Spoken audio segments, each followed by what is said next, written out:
Chapter 613. If that old couple knew that their son was thrown off the rooftop because of this, they would definitely be devastated. Feng Shanshan sighed. This is the most pitiful part.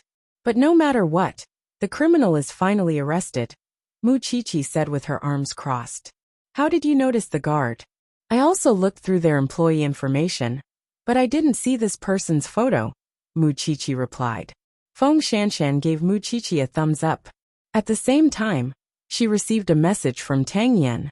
Let's go see that old couple in the afternoon. Just us two. You still want someone else? Feng Shanshan did not reply, because she realized that this man seemed to be deliberately training her. He would bring her to many occasions in private. You can eat with the professor later. I have to go out for a while. Feng Shanshan put away her phone and said to Mu Qiqi. In fact, Mu Qiqi didn't have to think to know who she was going out with. Be careful that you don't go overboard, and let the people in the police station see through you. Feng Shanshan shrugged. Anyway, she could find 1,000 reasons to explain the two of them going out together. What was there to be afraid of? In fact, Mu Qiqi had somewhere to go in the afternoon. She had not been to the small villa for a long time, and she had not seen her aunt for a long time. It was a good time to take advantage of the fact that there were no cases in the police station. After lunch, Mu Qiqi arrived at the little mansion. Knowing that she was coming, Su Zipei coaxed the child to sleep and prepared cakes for her in the living room. Holiday already? I'll go check on the baby first. Mu Qiqi lay beside the crib and looked at the little one sleeping soundly with satisfaction. Aunt, is he easy to take care of? It's easy. She rarely cries, just like you when you were young, Su Zipei replied with a smile. Her whole body exuded the softness and radiance of a mother. Aunt, do you still remember Yi Jingqing? Su Zipei was stunned when she heard the name. I have an impression of him. He was not good to you. He has returned from abroad and is looking for Mu Tongxue everywhere. Now he is blaming me for her disappearance. But don't worry, I know how to handle it. Hearing this, Su Zipei's face turned cold. He still dares to cause trouble for you? How many times did he help Mu Tongxue bully you? Aunt, that's all in the past. Does young Master Sheng know? He asked me and I told him. Mu Qiqi held Su Zipei's arm. The two of them were as close as mother and daughter. So, I'm just telling you. What if that person wants to harm the people around me? Don't worry. I rarely go out now. Your uncle will know how to protect me. Su Zipei patted Mu Qiqi's hand. Aunt, is my room still there? Of course he's here. Did you forget what I said? Your room will always be there. I will keep it for you. Actually, I want to do something. And I need your help, Aunt. Mu Qiqi's eyes were clear as she whispered into Su Zipei's ear. In fact, it was her plan to give the ring away. Su Zipei nodded and said, This is your wish and your happiness. Of course, I will cooperate with you. This was her first home after her rebirth, and the place where their relationship began. As the starting point, of course, she hoped that the ring would be given away here. Of course, Sheng Xiao really did not know all this at the moment. After all, Mu Qiqi was on vacation. He could not keep an eye on her at all times. Then when do you want young Master Sheng to come? Tonight. Mu Qiqi smiled mysteriously. After dinner, it seemed to be a good time to exercise and digest the food. Feng Shanshan followed behind Tang Yan. The two of them drove to the old couple's house and bought a lot of things. In a small house, there was an old couple. All their hopes had been placed on Cheng Yinfeng, but now this hope had been completely shattered. Seeing Tang Yan, the old woman covered her face and cried. I thought Officer Tang was joking. I didn't expect you to really bring your wife here. Is this little girl really your girlfriend? I've seen her before.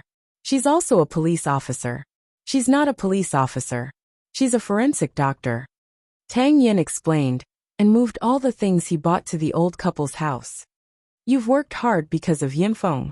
Although we can't accept it for a while, we still have to live. Shanshan, there's a small box in the car. Go and carry it over. Feng Shanshan thought of Tang Yan's injured shoulder. She nodded and carried the box over. Open it. Feng Shanshan squatted down and saw a gray puppy sleeping in it. She reached out and carried the little thing out and handed it to Tang Yan. Tang Yan handed the dog to the old woman. Godmother, This dog is docile and easy to raise. It can also help you guard the house. Most importantly, it's loyal and can accompany you and Godfather at any time." When the old woman saw a fresh life in her arms, tears flowed out. "You're so considerate, Officer Tang. I'll send someone to deliver the dog food and other things regularly. You don't have to worry." Seeing this, Feng Shanshan's eyes suddenly turned red. This was probably the so-called smoke and fire in the world. She did not expect Tang Yin to have such a soft heart. After visiting the two elders, the two of them returned to the police station. At this time, Feng Shanshan looked at Tang Yan's side profile and said, "You can really understand their inner world. Giving them a puppy can also temporarily distract them. These are just some trivial things. What they need is a kind of hope and strength to persist in living." Tang Yin answered while driving. "Do you have this kind of moment? A strong feeling that you can't live on?" "Yes," Tang Yin replied directly. "You also had it." Tang Yin was silent and did not continue to answer Feng Shanshan's question. He felt that it was better not to let Feng Shanshan know some things for the time being. More importantly, he had not completely controlled her yet, so he had to keep it a secret for the time being. Feng Shanshan glared at him and only scolded, "Stingy. Then I won't go out with you in the future." "Whatever you want," Tang Yin said indifferently. But because of his indifferent attitude, Feng Shanshan was angry. "I really can't understand you. I can't be too far away from you, nor can I be too close to you. I can't be good to you, nor can I be bad to you. What exactly do you want?" After hearing Feng Shanshan's complaint, Tang Yin finally chuckled. Her summary was quite on point, so he also concluded, "Anyone with a soul is not easy to chase." Chapter 614. Tang Yin stopped talking, which made Feng Shanshan even more speechless. "Other than the case, you seem to be tight-lipped about everything else.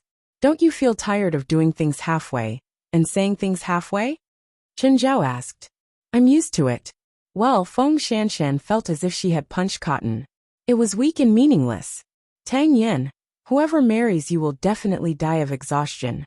After saying that, Feng Shanshan looked out of the window angrily and did not want to communicate further with Tang Yin.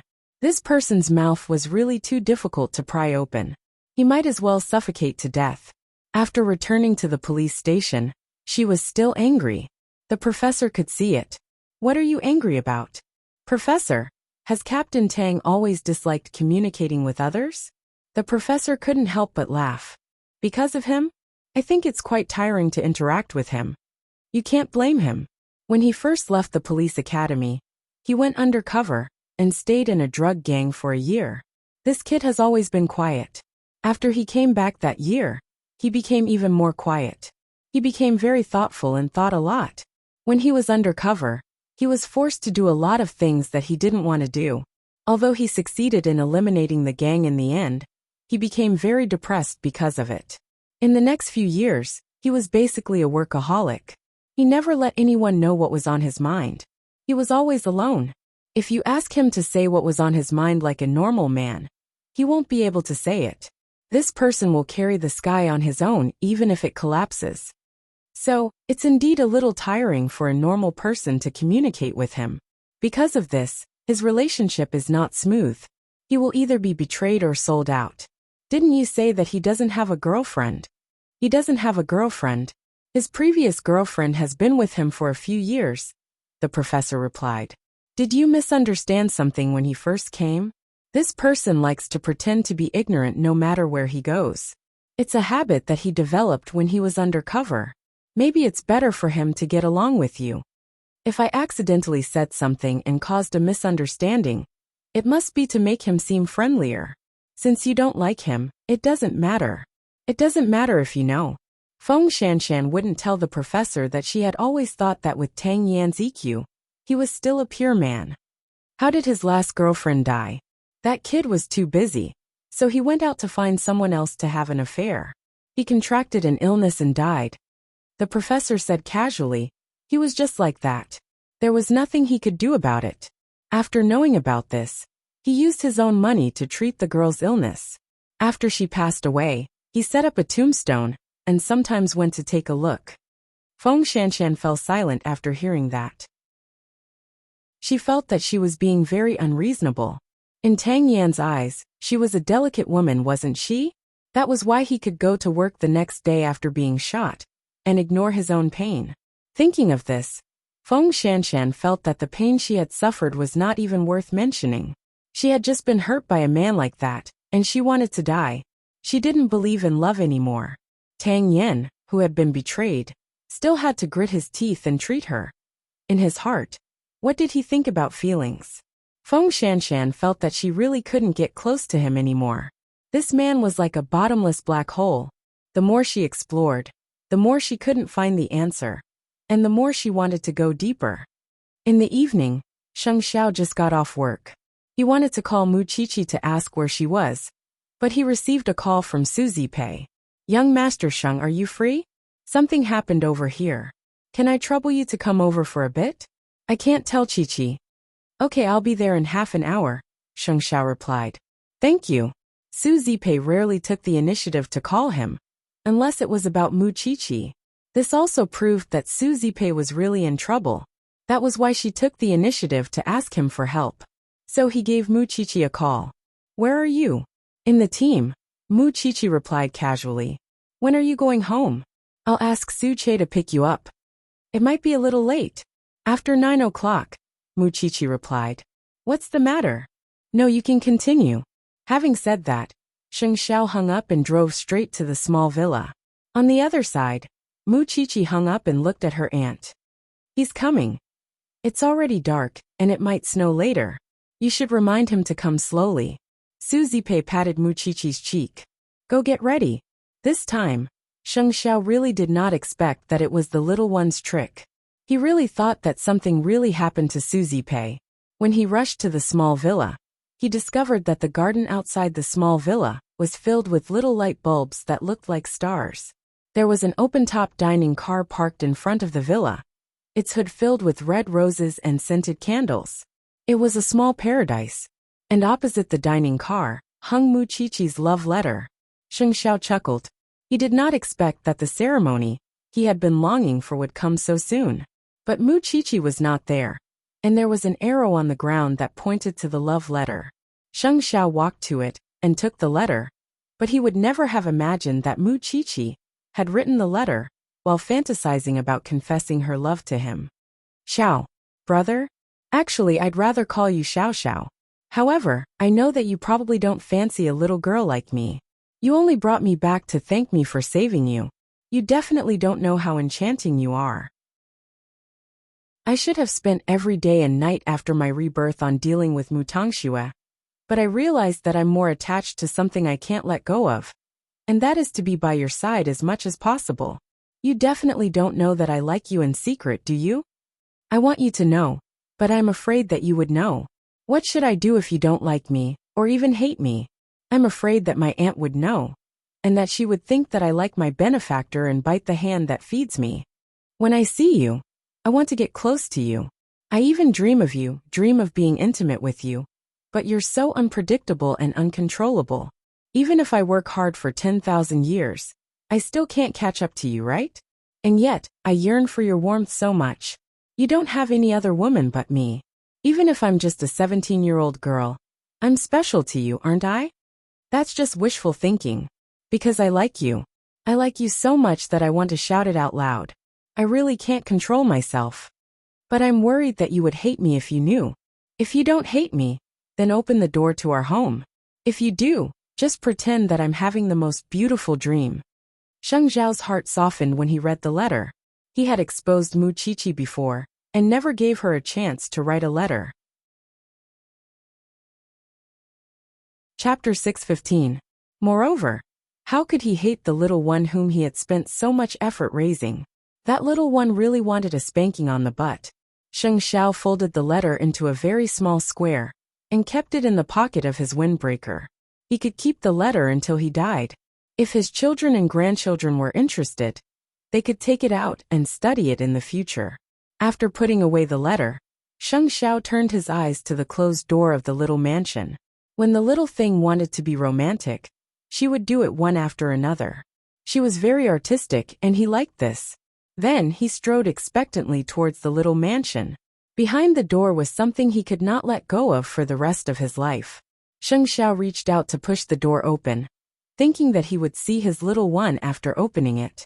However, Mu Qiqi seemed to be playing a game that night. There was a huge sea of roses in the living room of the little mansion, and in the middle of it was a wall of roses. The wedding ring he had asked the designer to make was embedded on the wall, and he did not expect that his little one would put it on the wall. But where was she? Sheng Xiao was about to turn around when a pair of slender arms came from behind and hugged him. Sheng Xiao smiled and was about to turn around, but Mu Qiqi did not let him. Do you recognize that pair of rings? Sheng Xiao was speechless. Where did it come from? He would never admit that he did not recognize it. You don't recognize it? It's fine. I know that it's a pair of rings. It was designed by someone who stared at the designer for 12 hours a day. So what? Sheng Xiao snorted softly. I thought you were going to hold it in until the end of time and hide it from me. You're such a thief. You actually gave it to Mom. Mu Qiqi turned Sheng Xiao around and looked up at him. But I knew it was prepared for you the moment I saw the ring. It's in the shape of a six-pointed star, and our important dates and English names are engraved on the inside. I wouldn't have prepared that. Sheng Xiao reached out and took the ring from the rose bush. Put it on. You're my exclusive little one. Am I not? Mu Qiqi retorted. Sheng Xiao lifted her hand and put the ring on her ring finger. The six-pointed diamond ring shone brightly. Not only that, Sheng Xiao even lifted her hand and kissed it softly. Now it's complete. Mu Qiqi took off the ring on the wall and slid it between his fingers. Everything I have belongs to you, whether it's my body or my soul. Even if I have nothing, I will follow you to the ends of the earth and love you for the rest of my life. At that, Sheng Xiao lifted her chin. He wanted to kiss her, but remembered that they were in the small mansion. Don't worry, Auntie took the baby to Uncle's old home. Baby. At those two words, Sheng Xiao suddenly thought that it would be the most wonderful thing in the world if he could have a baby that looked 70% like Mu Qiqi in his arms. However, she was still too young. He didn't want to deprive her of the right to be happy and have to bear the responsibility of a mother. That would be too unfair to her. Seeing that Sheng Xiao did not move, Mu Qiqi stood on her tiptoes and kissed the man's thin lips. But just as Sheng Xiao was about to carry her, she blocked his chest. I learned how to make steak from Auntie. Won't you do me the honor and try it? And do you know how hard it is to decorate the dining car outside? Sheng Xiao looked at the little one and pinched her ear. I'll let you go for now. Mu Qiqi broke free from Sheng Xiao's embrace and went to the kitchen. After a while, she put the plate in the dining car. I wanted to learn to be a good wife and mother, and take care of your food and clothing. I don't need a nanny. I knew you would answer like that. Just take care of my heart, Sheng Xiao said lazily. Then he took another bite of the steak. How is it? Sheng Xiao put down his knife and fork, wiped his mouth and got up. He directly carried Mu Qiqi. I forbid you from entering the kitchen from now on. I prefer you to feed me in other ways. Sheng Xiao thought that the surprise of the night was over when they had dinner. He did not expect that there would be more romance in the bedroom. Mu Qiqi's room was not big, but unexpectedly, there was a huge bathtub in the middle of the room. She had asked someone to make it. Men actually liked these simple and rough things the most. In order to feed him, the stomach was actually the second most important thing. When Sheng Xiao saw that the water was ready, he lifted Mu Qiqi's chin and said, Are you that bad? You like it? Mu Qiqi answered confidently. Was there a need to say it? Of course he liked it. The most direct way to like a woman was to occupy her inch by inch, whether it was her body or her soul. In general, he liked it when the little one would open up for him from time to time. Because for him, what else in this world could please him? It was nothing more than doing the happiest thing in the world with the little one. Tonight, the little mansion was full of romance and ambiguity. Mu Qiqi thought that she did not have to look at the taillights of Sheng Xiao's car, like she said in the confession letter, because now the man was beside her inside her body. At the same time, Feng Shanshan was watching TV alone in the living room, because she could finally understand what it meant to be awkward. She had learned a lot about Tang Yen from the professor during the day. Now that she was looking at the person in question, she did not know how to face Tang Yan. She did not know whether she should be good to him or not. But just as she was thinking seriously, Tang Yan's doorbell rang. Feng Shanshan thought it was the property management again, so she went to open the door barefoot. But she saw a man and a woman standing outside the door. Their expressions were also very surprised. "Who are you?" Feng Shanshan was stunned for a moment, but she could feel the hostility from the other party. "I'm just a tenant." Feng Shanshan casually made up an identity. But what kind of person was Tang Yan? He was a neat freak, and he disliked people entering his house the most. It would be strange if he had a tenant. At this time, Tang Yan also came out of the study. When he saw the two people outside the door, he frowned. "Your guest. Come in," Tang Yan said directly. The two of them rushed into Tang Yan's living room. But a few minutes later, they started arguing. It was mainly the woman's voice. "It's only been 2 years since Xiao Jie passed away. And you already have a new lover? And you even brought her home. This is the house you bought for Xiao Jie. How can there be another woman here?" Feng Shanshan was speechless. Damn it. Couldn't they be quieter when they were arguing? She could not even focus on the TV.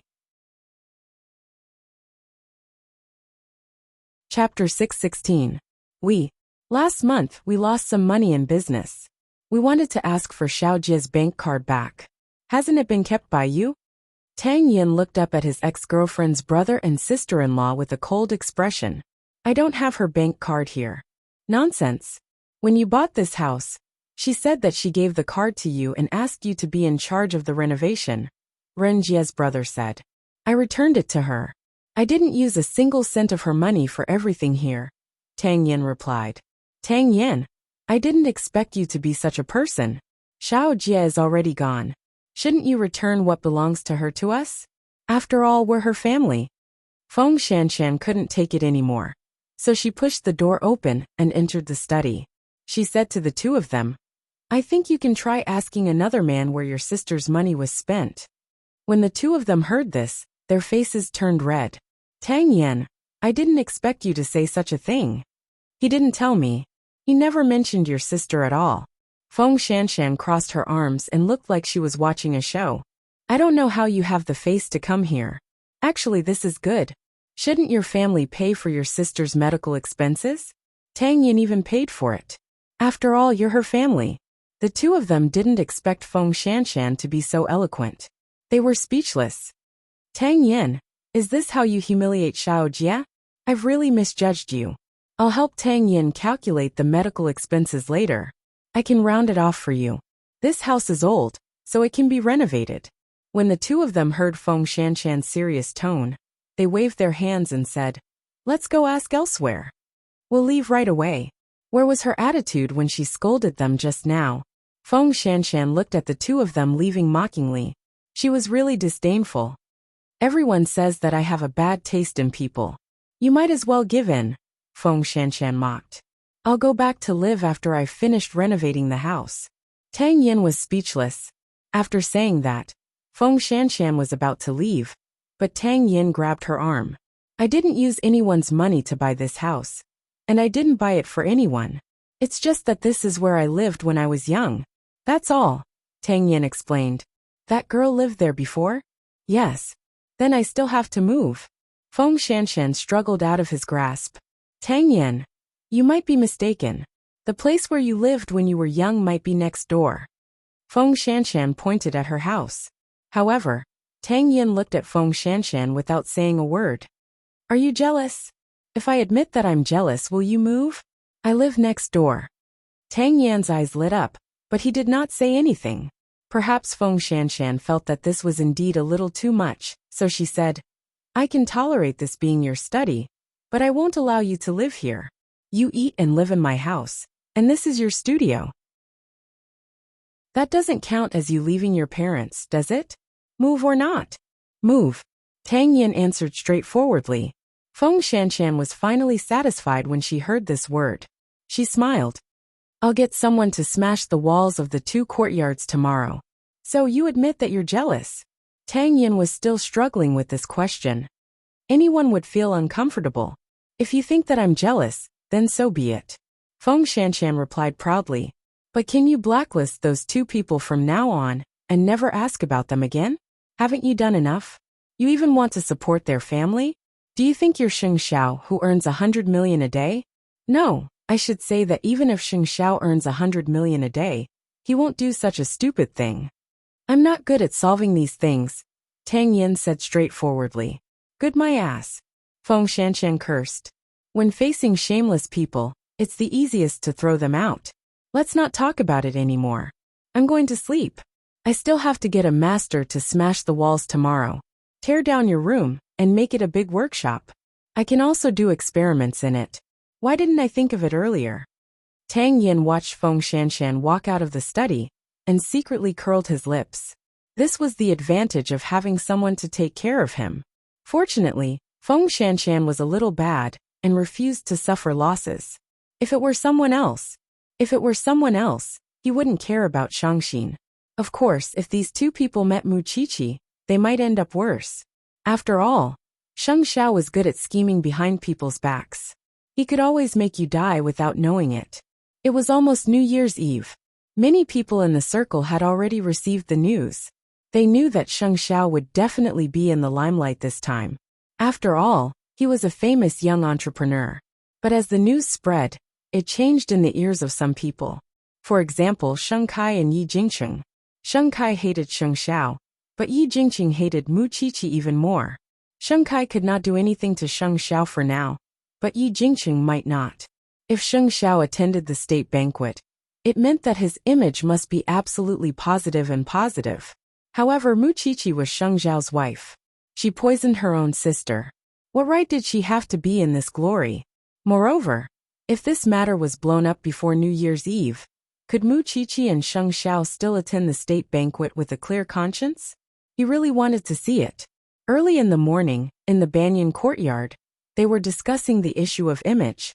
Grandpa Shen came to the Banyan courtyard for breakfast and started to lecture Muqiqi.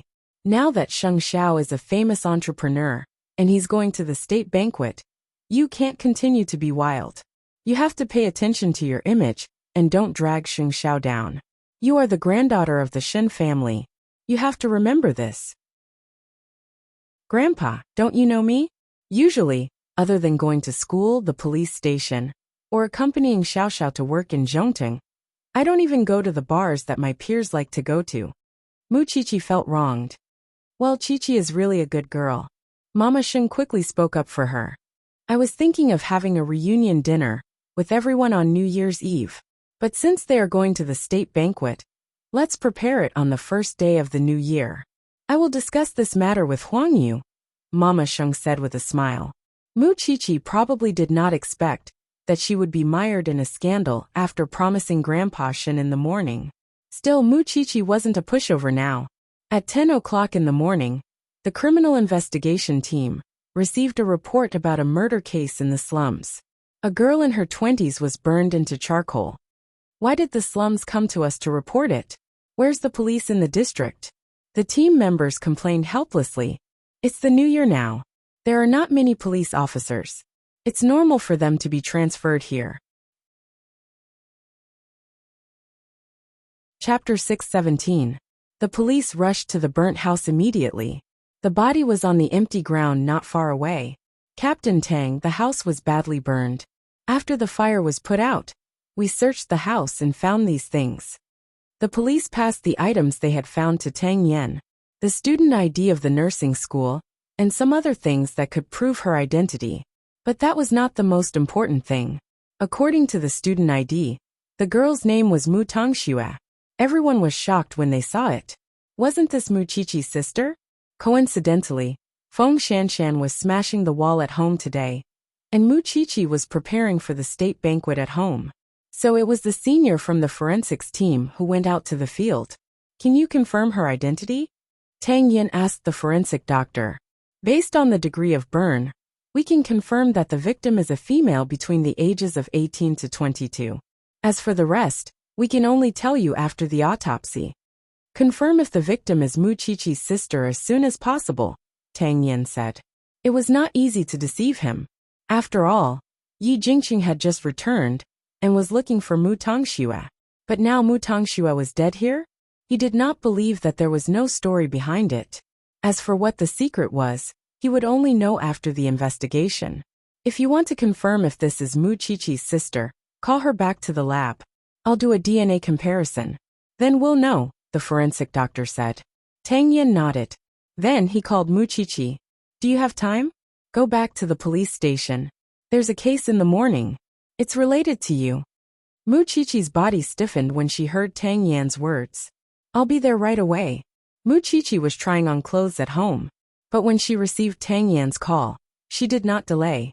After all, Tang Yan said that the case was related to her. Mama Sheng drove Mu Qiqi to the police station personally. When Tang Yan saw Mu Qiqi, he said, "We found a burnt body in the slums. It might be your sister." Mu Qiqi's heart skipped a beat. Although she did not believe that Mu Tongxue would be killed, what if it was? That was why she went to the morgue. After all, she was the one who understood Mu Tongxue the most in this world. Looking at the charred corpse lying on the autopsy table, Mu Qiqi's thoughts were immediately pulled back to Su Ziqing's death. It was the same, lying on the bed, burnt to a crisp. Qiqi, for accuracy, let's do a DNA comparison first. You can take a look at the body later, the senior from the forensics team told her. Mu Qiqi glanced at the charred corpse and nodded. All right. After collecting the sample, Mu Qiqi returned to the morgue. But when she got close to the corpse, she could clearly feel that it was not Mu Tongxue. No. Tang Yin leaned against the door. Seeing that she had come to a conclusion, he asked, evidence. Although this corpse is very close to our age, she had never given birth. Moreover, even if she was burnt to a crisp, I can be sure that this is not Mu Tongxue with delicate skin and flesh. The joints of the corpse's hands are relatively thick, and the knees are severely damaged. Look at her bones carefully. There are many scars on her limbs, and they have been worn over the years. That means that the owner of this corpse has lived in a relatively harsh environment for many years. In her clenched fist, there is only a little skin tissue left to prove that her skin is rough, which does not match Mu Tongxue at all. But she died in the slum house that you prepared for Mu Tongxue, Tang Yin emphasized. No, she wasn't burned to death. We've seen cases of people being burned to death before. The body was charred, but it was still lying flat. This can only mean one thing. When the fire started, she was no longer breathing. We can also draw this conclusion from her nose and lungs, Mu Qiqi said. You still don't understand what I mean. Tang Yin looked at Mu Qiqi seriously. Someone set up a trap to lure you. They are targeting you. What you need to know now is the motive of this person. Captain Tang suspects that someone found the corpse and pretended to be Mu Tongxue to cause trouble. It's easy to find out whether they killed someone or stole the corpse, but you have to know what the person behind this is trying to do as soon as possible. You might be able to guess who the person behind this is. After all, he is the only one who wants to contact Mu Tongxue. But I don't have a clue what he wants to do. Mu Qiqi thought about it carefully and answered. This matter does not belong to our jurisdiction. Another team will come and take over soon. Although the informant called us, in principle, we have to hand over the case. After all, this is not a special case. I understand, Captain Tang. That's why I asked you to come over for the autopsy. I want you to be mentally prepared. While the two of them were talking, the team in charge of the burnt corpse case had already arrived at the entrance of the police station. Seeing Mu Qiqi, the captain smiled and said, I heard that the person who died is your sister. I've examined the corpse. It's not her. Our forensics team will give me an answer whether it's true or not. We don't need your team to worry about the cases in our jurisdiction. At the same time, Mu Qiqi, you should go back with me and help with the investigation. After all, that house is where your sister used to live, and the things found in it all point to your sister. We've already done a DNA comparison. It will be out soon. The senior from the forensics team interrupted. Then we'll talk about it when it's out. Having said that, he turned around and left. His tone was arrogant and very annoying. It seems that the police there will not give us any face. Not long after Tang Yin finished speaking, Mu Tongxue's case became a hot topic in the afternoon. After all, Mu Qiqi and Sheng Xiao had always been famous in Jianchuan. Moreover, the matter between her, the Mu family, and Mu Tongxue was a hot topic that everyone knew. So once something happened to Mu Tongxue, the matter immediately started to spread. Her sister's tragic death is related to the grudge of the past. Mu Tongxue's death might be related to her sister. A thought in heaven and a thought in hell. Her sister enjoyed a happy life, but she lost her life. They did not dare to directly mention Sheng Zhao's name, but it was not much better. The conspiracy theories and speculations were nothing more than to attract the attention of the public. They wanted to ride on the popularity. In just a short afternoon, Mu Qiqi's case had become a hot topic in the city. Even Feng Shanshan, who was smashing the wall at home, received the news. So, she immediately called Mu Qiqi. "Is your sister dead?" Chapter 618. "I don't believe that there's no mastermind behind all this," said Feng Shanshan. Feng Shanshan said, "Moreover, the audience has clearly been led astray. Now no one cares if the person who died is Mu Tongxue, because it's about the grudge between you two from the past, and with someone adding fuel to the fire, everyone wants to take the opportunity to mock you. Who asked you to be Sheng Zhao's woman? They used to be envious and jealous of you. Now all of them are venting their anger on you. There's no one else but Yi Jingcheng." Mu Qiqi chuckled. "I'm afraid he's not only trying to find trouble with me. There's another more important reason. He wants to find Mu Tongxue. Is he out of his mind?" Feng Shanshan really could not understand Yi Jingcheng's thoughts. "Maybe he really likes Mu Tongxue," said Mu Qiqi. However, Sheng Xiao had not called her yet. She did not know if he had seen the news. Sheng Xiao had 3 meetings in the afternoon. However, Su Che had already informed the media in advance to suppress the news. After Sheng Xiao's meetings, they would think of a specific strategy. "President, Madam is on the news." When the secretary saw Sheng Xiao coming out, she quickly passed him the phone. But Special Assistant Su has already informed the media to suppress the news. Now, he has gone out to investigate the truth. After Sheng Xiao read the news, the corner of his mouth slowly curled up. There was a hint of danger in his smile. Of course, there was also a hint of mockery. Fortunately, Su Che's reaction was fast enough. He did not wait for him to give the order. It was worth praising. It's not enough to just give the media an order. We need to threaten and give them an ultimatum. The state banquet was tomorrow night. But before that, they deliberately arranged such a big show. Was it to stop his little one from attending the banquet? Or was it to threaten him to hand over Mu Tongxue? Thinking of this, Sheng Xiao immediately called Mu Qiqi. "Where are you?"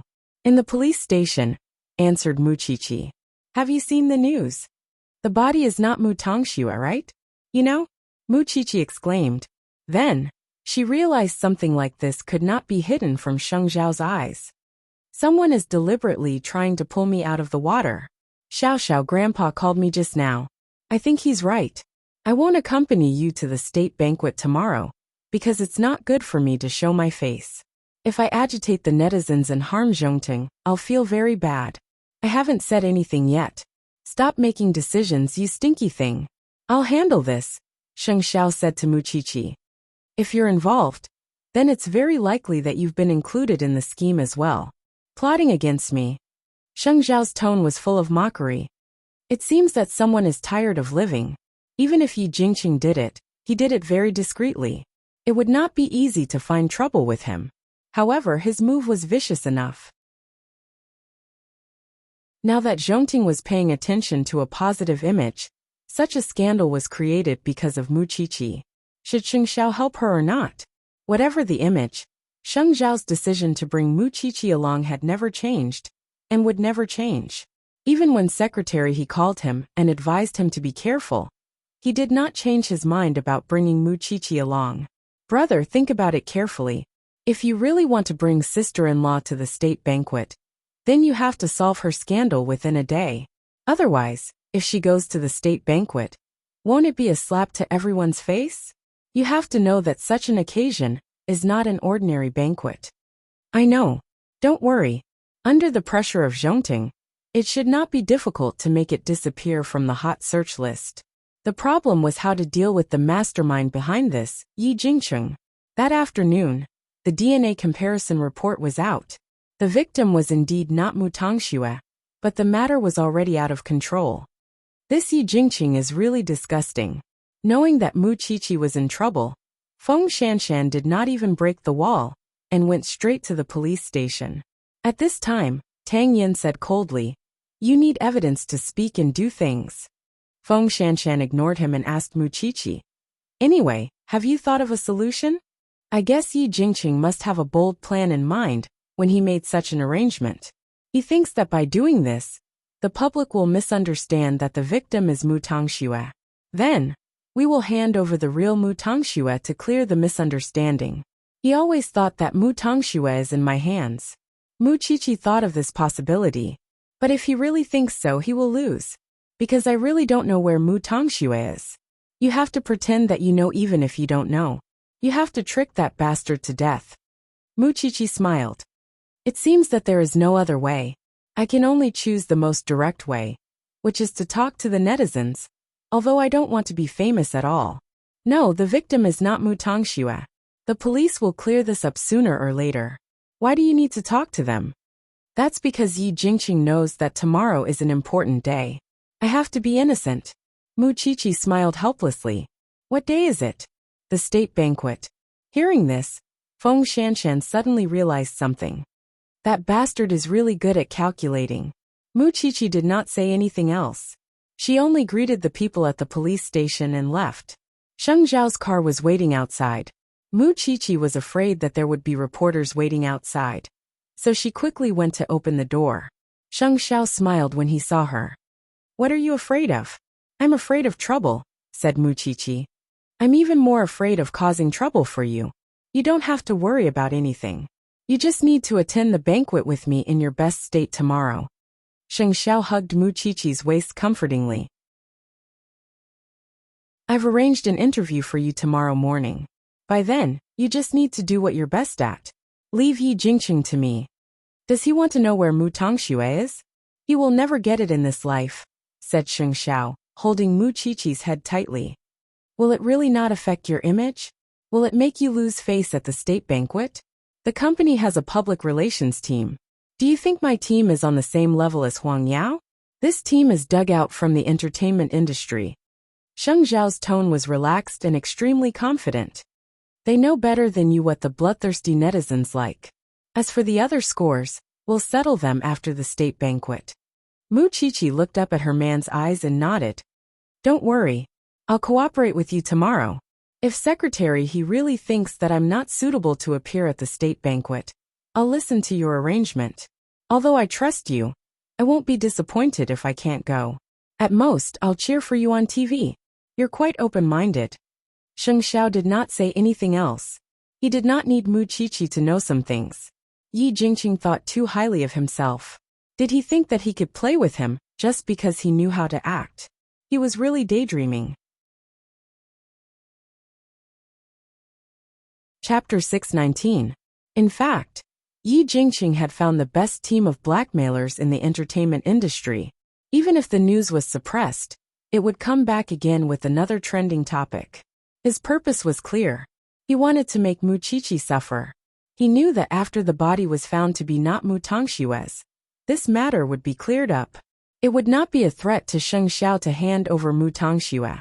But he had already thought of a countermeasure. Even if Mu Qiqi cleared up the matter, he still had other plans. How could he only prepare one script? The news spread like wildfire. In the hospital, even Grandpa Sheng could hear the nurses gossiping. This was one of the reasons why he objected to Mu Qiqi and Sheng Zhao being together. Her birth would make the people around her suffer a lot of ridicule and humiliation. Sheng Zhao would attend the state banquet tomorrow. But Mu Qiqi was being harassed by the media at this critical moment. Wasn't she deliberately making things difficult for Sheng Zhao?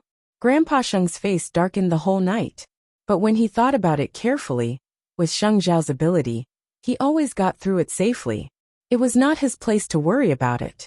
But when he thought of Mu Qiqi's complicated and disgraceful birth, he pouted unhappily. When Sheng Bowen entered the room, he saw Grandpa Sheng's awkward expression. He could guess what was going on.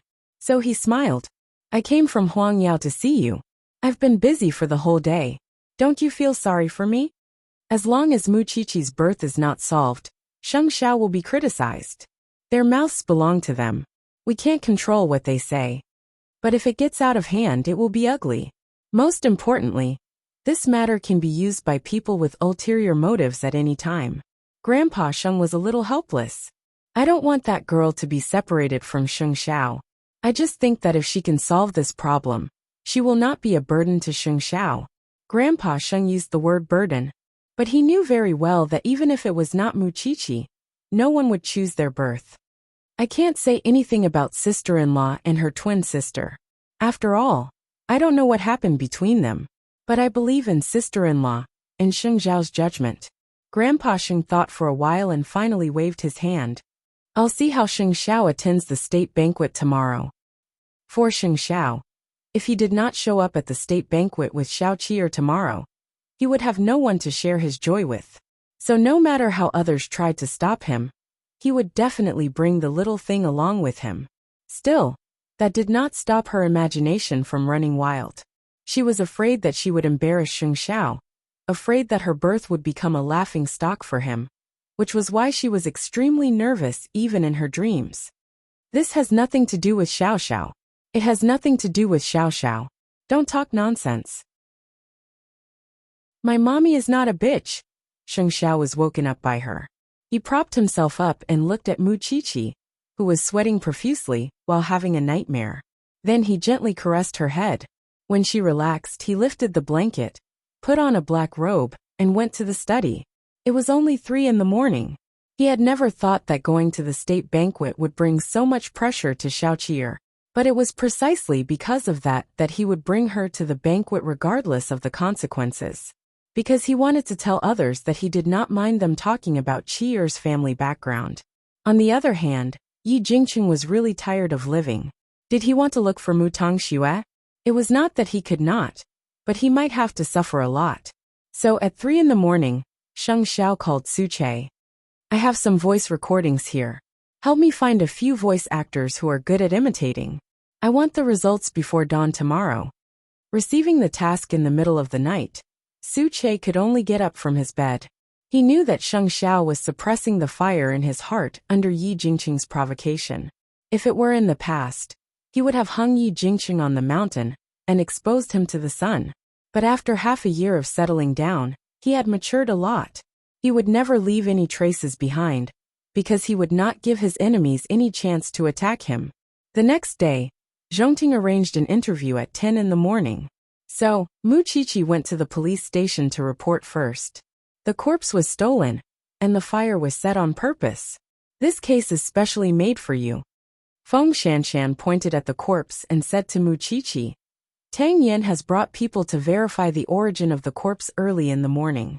After all, the corpse is 22 or 23 years old, and it's a fresh corpse. There shouldn't be many people who fit the criteria. Now that you have become the target of public criticism, what is your Xing CEO going to do? I've already arranged an interview to clarify the matter. Muqiqi shrugged. Even if you clarify the matter, you won't be able to get rid of the impact this matter has on your image. How are you going to attend the state banquet tonight? My image has never been good, Muqiqi said with mixed feelings. My birth, the grudge between Mutang Xue and me, these are unchangeable facts, especially the fact that Mutang Xue and I have 2 different fathers. How can it be good? Feng Shanshan shook her head after hearing that. It's also sad to be a group pet. If your life is too perfect, God will be jealous. Are you going to let Yi Jingqing go just like that? Muqiqi shook her head. I'm not a good person, but I'll go to Zhongting for the interview first. Let me know when you get the results. Feng Shanshan nodded. Go ahead. Not only was Muqiqi not a good person, but she also held a grudge. Yi Jingqing's bullying when he was young was still before he came back to China and stirred up trouble. But now that he was back, he was still so unscrupulous. Wasn't he looking down on her too much? Will this girl do something worrisome? The professor was a little worried. No, she won't. Feng Shanshan denied it directly. She learned from Sheng Xiao. She won't be stupid enough to expose herself. It's stupid to sacrifice herself for some unworthy people.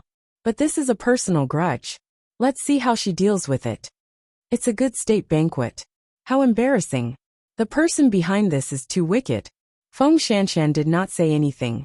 She just wanted to see what would happen to Yi Jingcheng. It might be okay to provoke Mu Qiqi. Although she wanted to take revenge, Mu Qiqi would not go too far. But Sheng Xiao was different. Yi Jingcheng was stepping on Sheng Xiao's bottom line. Chapter 620. At 9 o'clock in the morning, Sheng Xiao received another call from Secretary He in his office in Zhongting. Brother, are you still planning to bring sister-in-law to the banquet? You have to know that your image is related to everyone's image. It's not that I don't like sister-in-law, but it's not suitable for her to appear at the banquet at this moment. Secretary He. When Sheng Xiao was about to answer, Mu Qiqi took the phone away from him. Don't worry, Secretary He. I won't go. I know the big picture. Sheng Xiao frowned, but Mu Qiqi smiled. Don't let yourself decide everything. You should ask for my opinion first. Sheng Xiao looked at Mu Qiqi without saying a word. Mu Qiqi continued. I can't change my background. I can't change the fact that I have two fathers. Although I don't want to admit it, the world is full of gossip. Xiao, it's not bad to be more mature. Even if I go up tonight, I won't have the confidence, because I'll always be under the protection of your wings. I don't have the confidence to argue with others, so, can you just give me a break? Sheng Xiao looked at Mu Qiqi for a long time. Suddenly, he put his arm around her neck and pulled her closer to him. Do you know what you're saying? Of course I know, Mu Qiqi replied. Don't let me go to such a banquet with a guilty conscience. I'll feel uncomfortable. When I'm sure that I have the ability to appear with you, not to mention one Yi Jingcheng. Even 10 Yi Jingcheng won't be able to stop me. Little one, don't say such discouraging words. The interview hasn't started yet. How can you be so sure that you don't have the confidence? In my heart, you've always been many times better than those rich young ladies, who only know how to put on airs. Why do you have so little confidence in yourself? Because I don't want you to disappoint your teammates, who are on the same side with you because of me. So, you're saying that you don't believe that I can handle your image well. They had been together for more than 2 years, and in those 2 years, they had never had a disagreement over such an issue. Of course, Sheng Xiao had to admit that his little one had always listened to his arrangements and trusted him wholeheartedly. You know, that's not what I mean. I just want to protect you. We've been together for so long, and we even wear wedding rings, but I've never done anything for you. Sheng Xiao said nothing, but he could feel that the little one's wings were getting stronger. He had already begun to have his own ideas, and he was determined to stick to them. President, the interview is about to begin. Outside the door, the secretary didn't know that the two were arguing, so she knocked on the door to remind him. Sheng Xiao withdrew his gaze and answered in a low voice. I understand. I'll go do the interview first. Mu Qiqi turned around, but after a few steps, she turned back and hugged Sheng Xiao tightly. Don't look so pitiful, okay? My heart will ache. Sheng Xiao sneered. I just want to strip you naked and spank your ass. Wait for my interview. Having said that, Mu Qiqi walked out of Sheng Xiao's office and followed behind the secretary. What could Sheng Xiao do? Of course, he followed her out. The interview was held in the VIP room of Zhongting, and it was in the form of a live broadcast.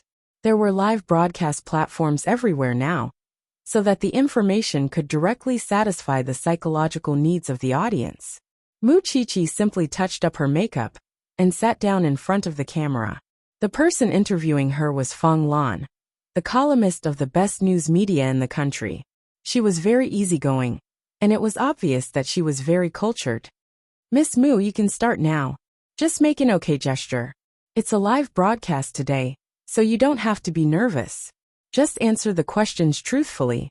Mu Qiqi nodded and made an okay gesture.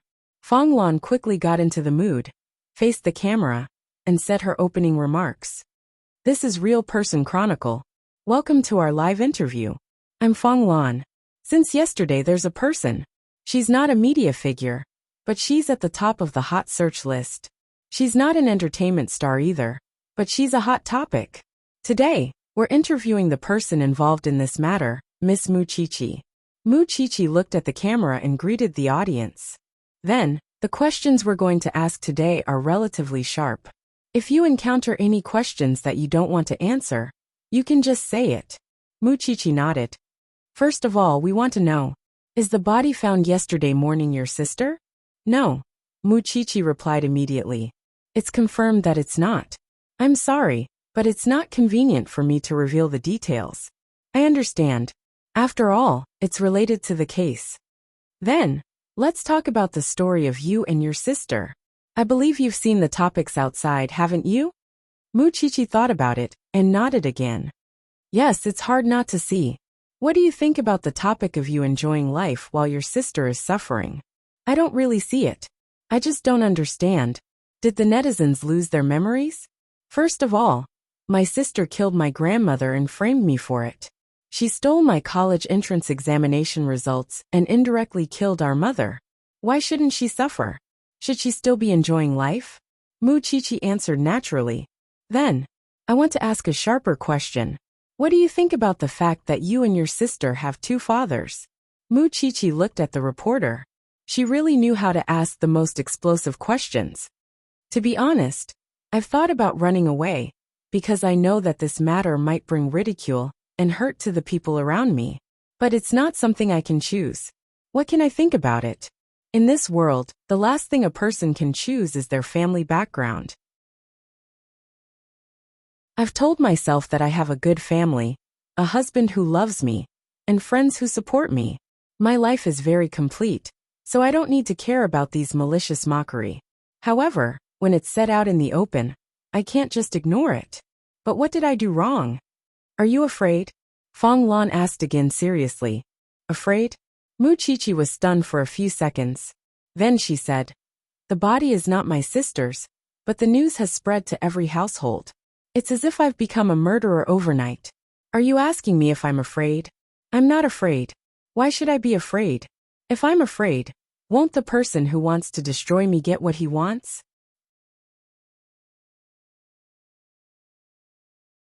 Chapter 621. Miss Mu, do you mean that this is a trap? Fong Lan asked, catching on to the main point in her words. Miss Fong, think about it carefully. My sister's body was found disguised as my sister's body in her house. Then, they bypassed the police station at the scene of the crime and reported it to the crime squad that I'm in. Then, an overwhelming amount of scandals came one after another.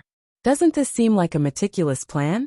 I'm guessing that if I were to be interviewed by a live broadcast, the conclusion that I'm suffering from persecutory delusions would come out soon. Fong Lan thought about it carefully and smiled. Speaking of which, it seems to make some sense. Isn't everyone concerned about who disguised my sister with a corpse? Isn't everyone concerned about the case itself? What happened between me and my sister is old news. What's so fresh about it? Most importantly, the person behind this must hide well and not let me find out. You're committing a crime, and the law will let you know how to behave. That seemed to be the case. Who was the one who disguised Mu Tongxue? Who was the one who died? And who was the mastermind behind all this? That was the question that the spectators should be paying attention to. I'm ashamed. I'm just a forensic assistant now. But I've been fortunate enough to be involved in many cases. Our job is to comfort the dead, or in other words, to provide clues for the culprit. I've learned a lot in the police station, and seen a lot of dark and negative things. I thought that my job would at least earn me a little respect from others, so as to eliminate the negative influence of my background. But I realized that the netizens like to watch a drama.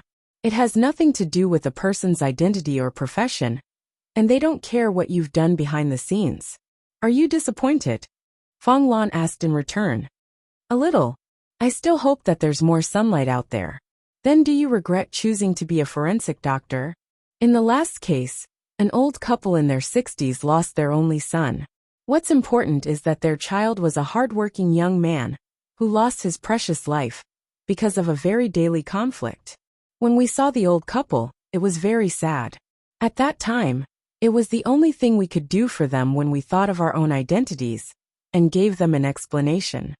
I don't regret my choice, but I also hope that the outside world won't deny me because of something I can't choose. That would make me very sad. Feng Lan was very sure that Mu Qiqi's words were meant to divert the audience's attention. In fact, the effect was not bad, because the questions she threw out were very interesting. Her last sentence was obviously putting the conscience of the netizens, who were watching the show, on the grill. He even attacked someone who was trying his best to seek justice for the dead. Did he even have a heart? It reminded them of the time when Mu Qiqi was investigating the murder case of Gu Xilin's uncle's ex-wife. She had braved the terrible weather to investigate the crime scene. How did a 20-year-old girl who was running around in order to become a forensic doctor end up provoking a mob on the internet? If Mu Qiqi was an ignorant and incompetent rich second generation, it would be fine. But now that she said that, I really can't bear it. How much courage does it take for a girl to become a forensic doctor? She was trying to seek justice for the dead while the netizens stabbed her in the back. I really hope that when those people commit crimes in the future, they will encounter Mu Qiqi's autopsy. Different voices began to appear on the internet. The people in the police station were also watching Mu Qiqi's interview live.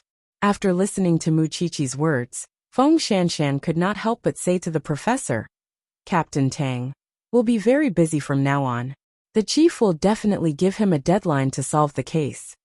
Then, Tang Yin led the team back to the police station. "We found the source of the body." On Mu Qiqi's side, the interview was still going on. However, the topic had shifted to why she did not walk the path of a socialite, but resolutely chose to become a forensic doctor. Of course, this was also part of the reason why the public's attention was diverted. Because many people misunderstood you, because they did not understand you. More importantly, when Mu Qiqi was being interviewed, if there were a lot of hate posts appearing on the internet, her IP address would definitely be exposed. Coincidentally, there was indeed a group of people who were like disgusting maggots, hiding in the dark and doing disgusting things. However, this group of people was soon targeted by the police station. Since someone deliberately disguised Mu Tangshua's body and hired the Internet Water Army to smear Mu Qiqi's name, it meant that there was a close relationship between the two.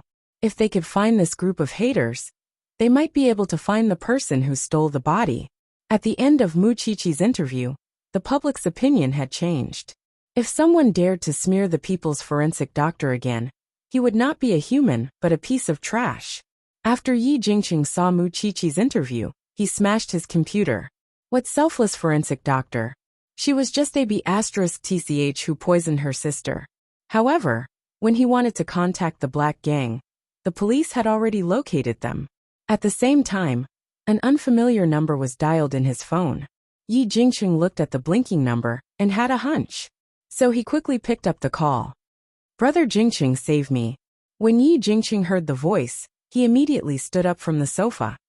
"Tangxue? Is that Tangxue? Sheng Zhao's people are chasing me. Come and save me. I'm so scared." When he heard Mu Tangshua's voice, Yi Jingqing completely lost himself. He was in a mess. How could he still care about Mu Qiqi now? He only wanted to find Mu Tangxue now. But he did not know that Sheng Zhao had asked someone to imitate Mu Tangshua's voice to make the call. He deliberately made Yi Jingqing panic. Now the game was in Sheng Zhao's hands. Save Mu Tangxue? Slowly. There was no need to rush. As for Mu Qiqi, Feng Shanshan had speculated that it would be difficult for Mu Qiqi to clear up the hatred the public had for her. After all, many people were prejudiced by their first impression. However, after watching the whole live broadcast, Feng Shanshan had to admit that Sheng Zhao's public relations team was really good, or Mu Qiqi was just pretending to be weak. Her speech about believing in the police and forensic doctors was really full of positive energy. It taught the netizens how to behave. All in all, now everyone felt that slandering an upright forensic doctor, like Mu Qiqi, was no different from a murderer. Sheng Zhao did not control Mu Qiqi's speech from the beginning to the end. He let her do whatever she wanted, because he knew that this little one was up to no good. And the fact proved that he was right. Why couldn't she attend the state banquet tonight after her brainwashing speech? Chapter 622. Yi Jingqing, on the other hand, was very anxious after he received Mu Tangshua's call. He did not know where to find Mu Tongxue. And he did not know if Mu Tongxue would call him again. Or perhaps, he was afraid that Mu Tongxue would be caught by Sheng Xiao. Of course, since this was a good show arranged by Sheng Xiao, Mu Tongxue would certainly call him again. But he was not in the mood to talk to Mu Qiqi anymore. He did not care if Mu Qiqi had cleared up the rumors or not. After half an hour of the interview, Mu Qiqi was completely different before and after the interview. When she got off the interview, she felt relieved. No matter what the result was, she had done her best. Sheng Xiao hooked his finger at her from behind the staff. Mu Qiqi ran over and hugged Sheng Xiao's waist naturally. Was my performance just now okay?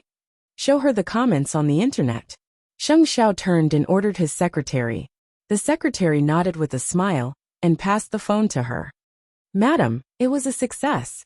I have racked my brains to direct the public's attention to my identity as a forensic doctor. But I have to work harder in the future to be worthy of my profession. Mu Qiqi returned the phone to the secretary. What about Yi Jingcheng? Is there anything else he can do? He has no time to deal with you now. Sheng Xiao hugged Mu Qiqi. They walked out of the VIP room and returned to Sheng Xiao's office. What do you mean? Mu Tongxue called him. He is thinking about how to get news about Mu Tongxue now. Sheng Xiao sneered. Mu Qiqi thought that her man would not let Yi Jingcheng find Mu Tongxue's whereabouts so easily. There must be something fishy about it.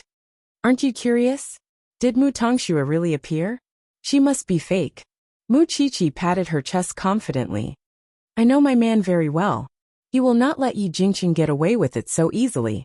I have found him a top-notch dubber. Sheng Xiao's voice was cold and dangerous. It will take at least a year and a half to find her from my hands. Mu Qiqi laughed when she heard that. You're the best. After lunch with me, go home and try on some clothes while waiting for me. I want to see what kind of negative consequences will occur if I bring you to the state banquet. Mu Qiqi looked at him and knew that he was not joking. So she nodded. Even so, I still have to show my attitude.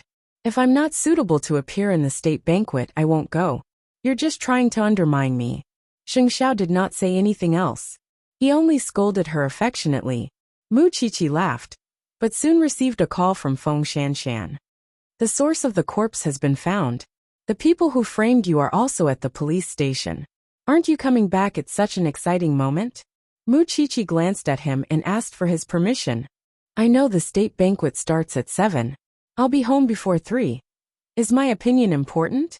Of course it's important. Mu Qiqi smiled coquettishly. You still listen to me? Sheng Xiao obviously did not believe her. The little one had hardened her wings and became arrogant. I must listen. You said it yourself. 3 o'clock. Sheng Xiao finally relented. Although the little one had clarified the matter in the interview and brainwashed the netizens, the matter still needed to be dealt with. Mu Qiqi hugged Sheng Xiao's waist again reluctantly and rubbed against his chest. Don't be afraid that I'll grow up. Even if I grow up, you'll always be the first, understand? Having said that, Mu Qiqi waved the wedding ring on her finger. Sheng Xiao did not stop her. Of course, he knew in his heart that the little one was no longer the Mu Qiqi of the past. However, it would be very inconvenient for her to wear a diamond ring as a forensic doctor.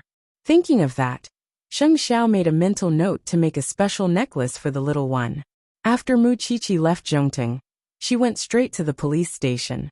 At the moment, Tang Yin was interrogating the group of professional haters. What's the situation now? The stolen corpse is also from the slums. It's a woman who was the mistress of Big Brother. Her name is Song Qiao. She was dug up just a few days after she was buried. Poor thing. Feng Shanshan answered Mu Qiqi's question. The person who stole the corpse hasn't been found yet. It's not easy to find any clues. As for those haters, they still refused to admit that they took the money. They only said that they hated you, so they were so agitated. It seems like they would rather be detained for 7 days. Tang Yin has already arranged for someone to check if there's any big income in their bank accounts recently. Someone deliberately set this up. Of course, they've thought about it carefully. Besides, we all know the punishment for stealing a corpse. For those people in the slums, a few months in jail in exchange for a change in their lives. Of course, they're willing to do it. Muchichi said hatefully. It seems like someone is going against me. Is there any news from your CEO? How could there be no news? When Muchichi was about to answer, her phone rang. Muchichi looked at the phone number and picked it up. I'm Muchichi. Chichi, let's meet. Yi Jingqing sounded a little complicated on the other end of the phone. How is it? Are you willing to meet me?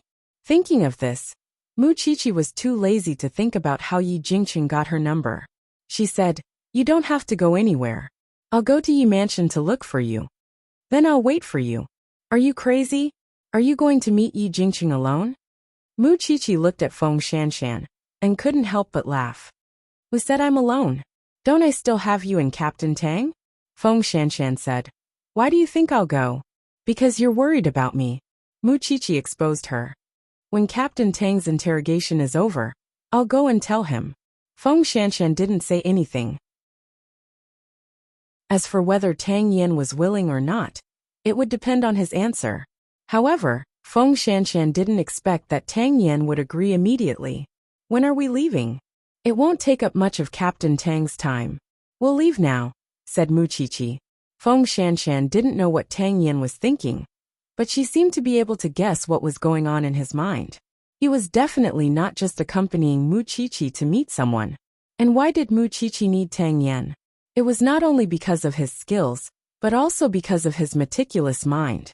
In this regard, because of his profession, Muchichi felt that his mind was completely on par with Sheng Zhao's. He might be able to get a lot of useful information. Chapter 623. The three of them did not speak along the way. Tang Yen drove them straight to Yi Mansion. When the butler saw them, he immediately said to Muchichi, Miss Chichi, young master is waiting for you in the living room. This butler had been in Yi Mansion for many years. Muchichi had seen him many times. But just like how she saw Yi Jingqing, Muchichi did not have a good impression of him. Muchichi brought Tang Yen and Feng Shanshan through the iron gate of Yi Mansion. Although she was familiar with this place, she would rather not know anyone from the Yi family. The three of them entered the living room. At this time, Yi Jingqing was pacing back and forth anxiously.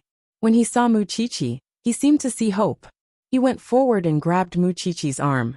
Chichi, you are Tangshua's sister. Can't you let her go? You wanted to see me just to say this? Muchichi asked Yi Jingqing. Yi Jingqing regained his senses and saw Tang Yen and Feng Shanshan behind Muchichi. You even brought Captain Tang here. Do you mind if I look around at home? Tang Yen took the opportunity to ask Yi Jingqing. Captain Tang, do as you wish. Then, he dragged Muchichi to his swimming pool and sat on the reclining chair beside the pool. Are you afraid that I will hurt you?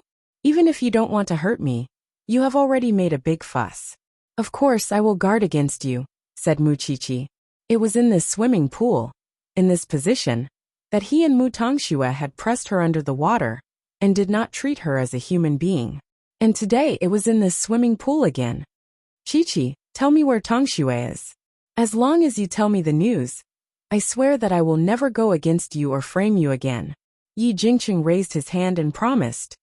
Not only that, I will clarify everything. As long as you tell me where Tangxue is. Do you think I need your clarification? Muchichi curled her lips coldly and said. You should keep your scheme for yourself. Anyway, I will find evidence one day. Chichi, why are you so stubborn? Yi Jingqing was anxious. Look, you are Tangshua's sister. How can you control your sister's freedom forever? Don't you think so? Do you still remember the swimming pool? Muchichi asked Yi Jingqing. I'm talking to you about Tangxue now. Do you still remember when you pressed me into this pool to teach Tangxue to swim? Muchichi pointed at the swimming pool and asked Yi Jingqing. I'm telling you about Mu Tangxue too. Yi Jingqing looked at the pond and then at Muchichi. He couldn't control his emotions. Tell me where Tangxue is first. Why should I tell you? Who do you think you are? Muchichi shouted. Let me tell you, Yi Jingqing. We will settle old scores and new scores. Why are you so vicious that you have to hide your sister? Mu asked. Tangxian to Tang Tangxue not. Shall not. Mu Tangxue. Not. Yi Jingqing quickly stood up, but Muchichi pushed him into the pool.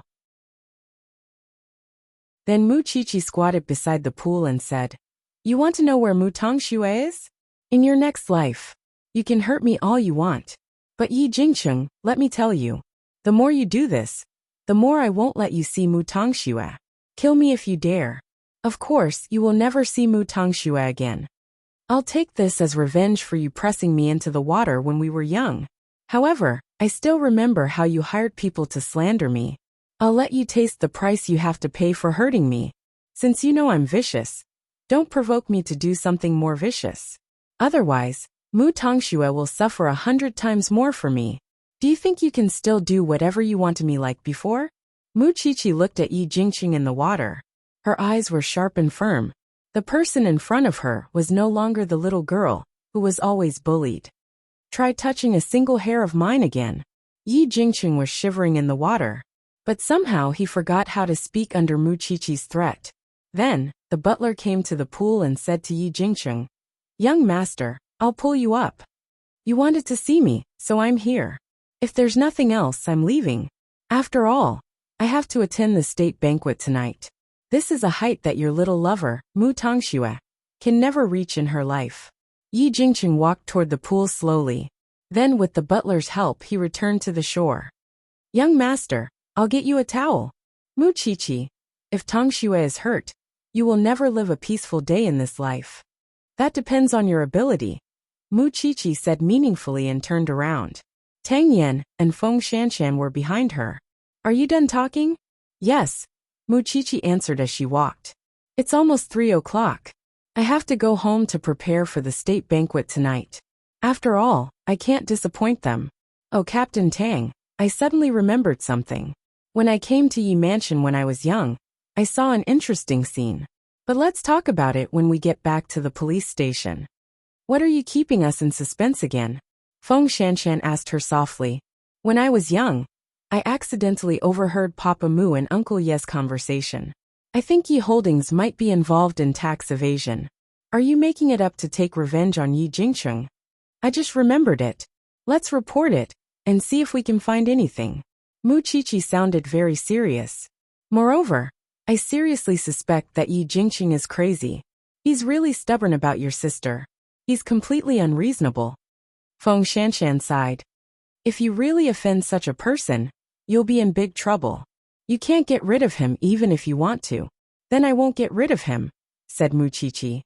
"I want him to know that even if he tries to stop me, I'll live 100 times better than Mu Tongxue. What if he threatens your safety?"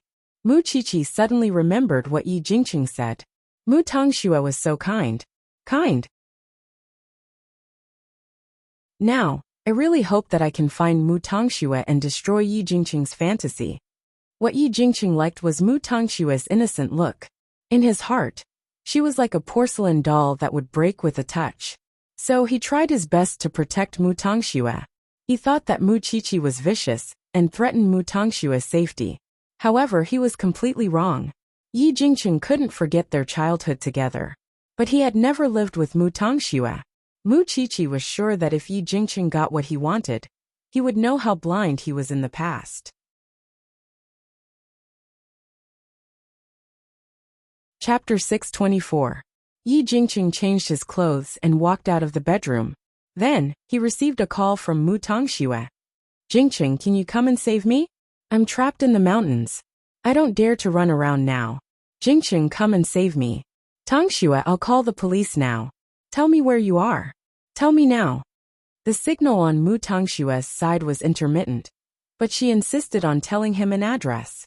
Although Yi Jingqing had never heard of that place, he quickly took his coat and went out when he knew that Mu Tongxue was trapped there. He wanted to call the police. If Sheng Zhao's men were really looking for Mu Tongxue, he must bring the police there as soon as possible. But he did not know that it was an eye for an eye from Sheng Zhao. Since he wanted to use someone who was not from Jianchuan to deal with Xiao Qi, Sheng Zhao would certainly play along with him. Let's look for her in the mountains. It was going to be a stormy night anyway. At 3 o'clock in the afternoon, Mu Chichi arrived home on time. By then, the dress she had chosen had already been fitted according to her measurements. Mu Chichi washed away her tiredness and stood in front of the dressing mirror to try on the dress. It was a strapless A-line high-waisted dress. The combination of beige and dark green made her look like a noble lady from medieval France. Especially when it was worn by Muchichi, it accentuated her good complexion and liveliness. "All right, madam. Chief Sheng will come and pick you up at 6 o'clock. The stylist had even styled her hair into a bun. Her hair was loose and fluffy, making her look even more lively. "Thank you for your hard work." Muchichi almost fell asleep. It had been a long time since she attended a formal event with Sheng Xiao, except when she accompanied him to the cocktail party. So, Muchichi was a little nervous when she attended the state banquet this time. After all, the people she was going to meet were not businessmen. They were all big shots who often appeared in the news. At the police station, Feng Shanshan had just sent off the group of haters. It was New Year's Eve after all. Everyone wanted to go home to celebrate the new year. Seeing that the sky was getting dark, and there were no other cases, Feng Shanshan looked at Tang Yan. She wanted to tell him that they should go home early, so that they could spend New Year's Eve around the fireplace. But the bachelor and the police station invited Tang Yan to have a drink together. "Captain Tang, now that the body has been returned and properly buried, Muchichi is going to the state banquet. Can we also have a good New Year's Eve? After all, a group of bachelors would be lonely when they go home. You guys go ahead. I still have to keep an eye on the safety of the district." Tang Yan refused directly. "No way. Captain Tang. How are you going to find a girlfriend like this? You don't even relax during the new year." "It seems like you don't want to drink, but want to look after the safety of the district with me." When the group of men heard Tang Yan's threat, they immediately changed into their casual clothes. "Then we'll go home. Junior sister Shanshan, do you want to join us?" A senior brother deliberately winked at Feng Shanshan. Feng Shanshan crossed her arms and shook her head. "I'll pass. I have something to do tonight. 'Tis so boring." They left the police station in a hurry. At this time, Tang Yan looked down at Feng Shanshan and asked, "What's the matter? Can't I have something to do?" Feng Shanshan snorted coldly. "I thought you would spend the new year with me. If there's no report, we'll go home." "Who wants to go home with you?" Feng Shanshan said proudly. But in fact, both of them knew that they were alone. How could anything happen to them? Feng Shanshan's only friend now was Muchichi. If Muchichi went to the state banquet, who else could she look for? Tang Yan knew that Feng Shanshan did not mean what she said, so he did not say much. He just looked at the rain outside the door, and hoped that everything would be fine tonight. At 6 o'clock in the evening, Yi Jingqing finally found the location Mu Tongxue gave him with the police. It took them 4 hours to get to the top of the mountain. However, there was not even a shadow, let alone a person. Yi Jingqing was a rich man's son. He had never been so embarrassed before. It was all thanks to Sheng Xiao. Yi Jingqing couldn't find her, so he called Mu Tongxue. He saved the number, but the voice message told him that the number was turned off. In other words, he couldn't provide any more information to the police about the search. The police prepared to go down the mountain. After all, there was no sign of anyone on the mountain. They could not continue wasting time here. Yi Jingqing's report was just a one-sided story. "You can't go. We haven't found the person yet. Chairman Yi, please don't waste our police resources. No one has ever come up here before. Even a man can't survive up there, let alone a woman. There are wild and ferocious beasts in there. It's the new year, please don't mess with us." "Believe me, CO Yi, I'm really sorry. We have to go down the mountain. The rain is so heavy. I have to think about everyone's safety," said the leading police officer. Yi Jingqing's face darkened. He did not believe that there was no one up there. But where was Mu Tongxue? She had sent him the address and said that she was here. She would not lie to him. Could she have been taken away by Sheng Xiao? Thinking of this possibility, Yi Jingqing immediately called Sheng Xiao. But Sheng Xiao's phone was switched off. After all, Sheng Xiao had already left Banyan Courtyard with Muchichi and was about to reach the venue of the state banquet. The people attending the state banquet were all big shots. Muchichi was very nervous. After all, she was scolded badly yesterday. Wouldn't she be laughed at if she attended such a grand banquet today? Sheng Xiao might have noticed her nervousness, so he held her little fist and said, "I thought you were not afraid of anything. It turns out that you have something to worry about." "I'm afraid that I will embarrass you," said Muqiqi. Sheng Xiao pinched her palm and looked at the ring between her fingers. He smiled. "You just need to stay by my side. Leave the rest to me." Muqiqi took a deep breath and tried hard to calm herself down. When they arrived at the entrance of the state banquet hall, she finally knew how big the event was. The guests walked up the red carpet one after another. Sheng Xiao helped Muqiqi down from the black Rolls-Royce. Because of the handsome man and beautiful woman, they received a lot of attention. However, the big ring between their fingers announced to the world that they had completed the big thing in their lives. They were a couple now. Chapter 625. But just as they took out their invitations and were about to enter the banquet hall, he stopped Sheng Xiao in the corridor. "Excuse me." Sheng Xiao did not let go of Muqiqi's hand, although he could guess He's intention. "I didn't expect that you would really bring little sister-in-law here." He. "You know that I only have one little thing. I keep holding her in my palm and doting on her. I don't have any other request. I just want to keep her by my side." Sheng Xiao looked at He seriously. "I can compromise on other things, but I want to be stubborn to the end when it comes to Qi. He looked at Sheng Xiao, and then at Muqiqi. In the end he nodded his head. "All right, I've also seen little sister-in-law's interview. It's not that I have anything against her or anything else. You have to know that your marriage has not been recognized and protected by the country's laws. Little sister-in-law's identity must be awkward at such an event. Moreover, your looks would decide it. There would be many ladies who would send you signals of interest, and I'm afraid little sister-in-law would be hurt if she's here. Don't worry. I'll keep an eye on her." He could not do anything about Sheng Xiao, and could only do his best to help him. After all, they had known each other for half a year, and he knew what Sheng Xiao valued the most. Muqiqi held Sheng Xiao's arm without a word. She knew that what he said was the truth, and it was hard to avoid it. But since she was Sheng Xiao's woman, she would never back down in such a situation. "Let's go in." Sheng Xiao led Muqiqi into the main hall of the state banquet. Inside the hall were all powerful and influential people. They were either philanthropists or military officers with outstanding achievements. With her current status, being able to enter such a place and witness such a grand occasion was really the most extraordinary experience in her life. Everyone had the entire process of the state banquet in their hands. An hour for the award ceremony, an hour for the performance, and finally the banquet. And the president's attendance would undoubtedly be the climax of the event. Muqiqi's nervousness was swept away, and there was a hint of anticipation in her heart. Attending such a banquet will give people a sense of honor and responsibility, Muqiqi murmured. Then, she tilted her head to look at Sheng Xiao's side profile.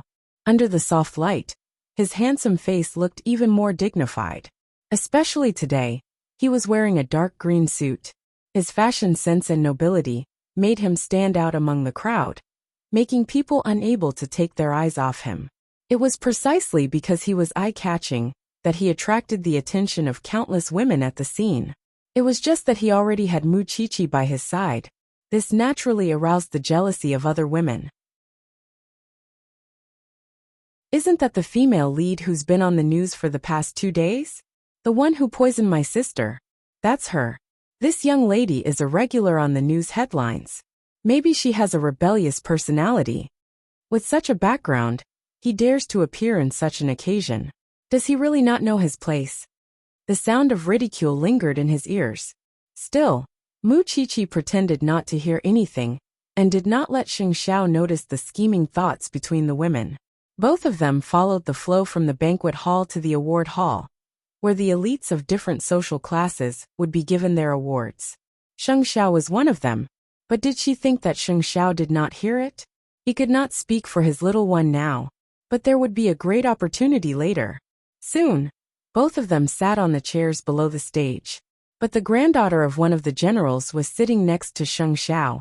She showed an admiring look when she saw Sheng Xiao sitting beside her. But Sheng Xiao simply switched seats with Mu Qiqi. You sit here. Before Mu Qiqi could understand what was going on, Sheng Xiao had already placed her on the seat and put his hand on the back of her seat, declaring that he had taken possession of her. The beauty beside Mu Qiqi immediately showed a provocative look and looked at Mu Qiqi. I know you. Hello. Mu Qiqi was polite. You're the woman who killed my sister in the news. Mu Qiqi knew that she was doing it on purpose when she heard that. She smiled. It seems that you're not well informed enough. I've already clarified the matter this morning. So what? You're just a medical examiner. No, I should say that you're not even a medical examiner.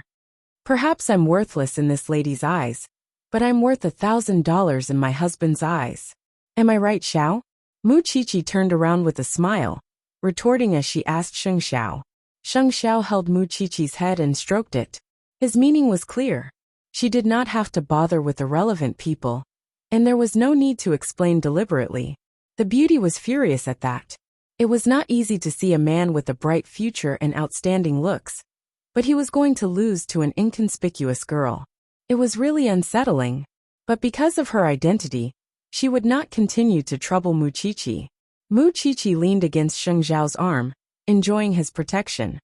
In my eyes, everything you've done has created enough value for this world. Not everyone can be compared to you. Mu Qiqi could not help but smile at that. I also firmly believe that everything I do is not inferior to others. Silly thing. The girl beside Mu Qiqi showed a look of extreme disdain as she listened to their conversation. Mu Qiqi was a country bumpkin. Why do you have to be so sacred? I've already had dinner with the president many times. Isn't it because of your father or grandfather? Mu Qiqi asked in return. The girl was left speechless.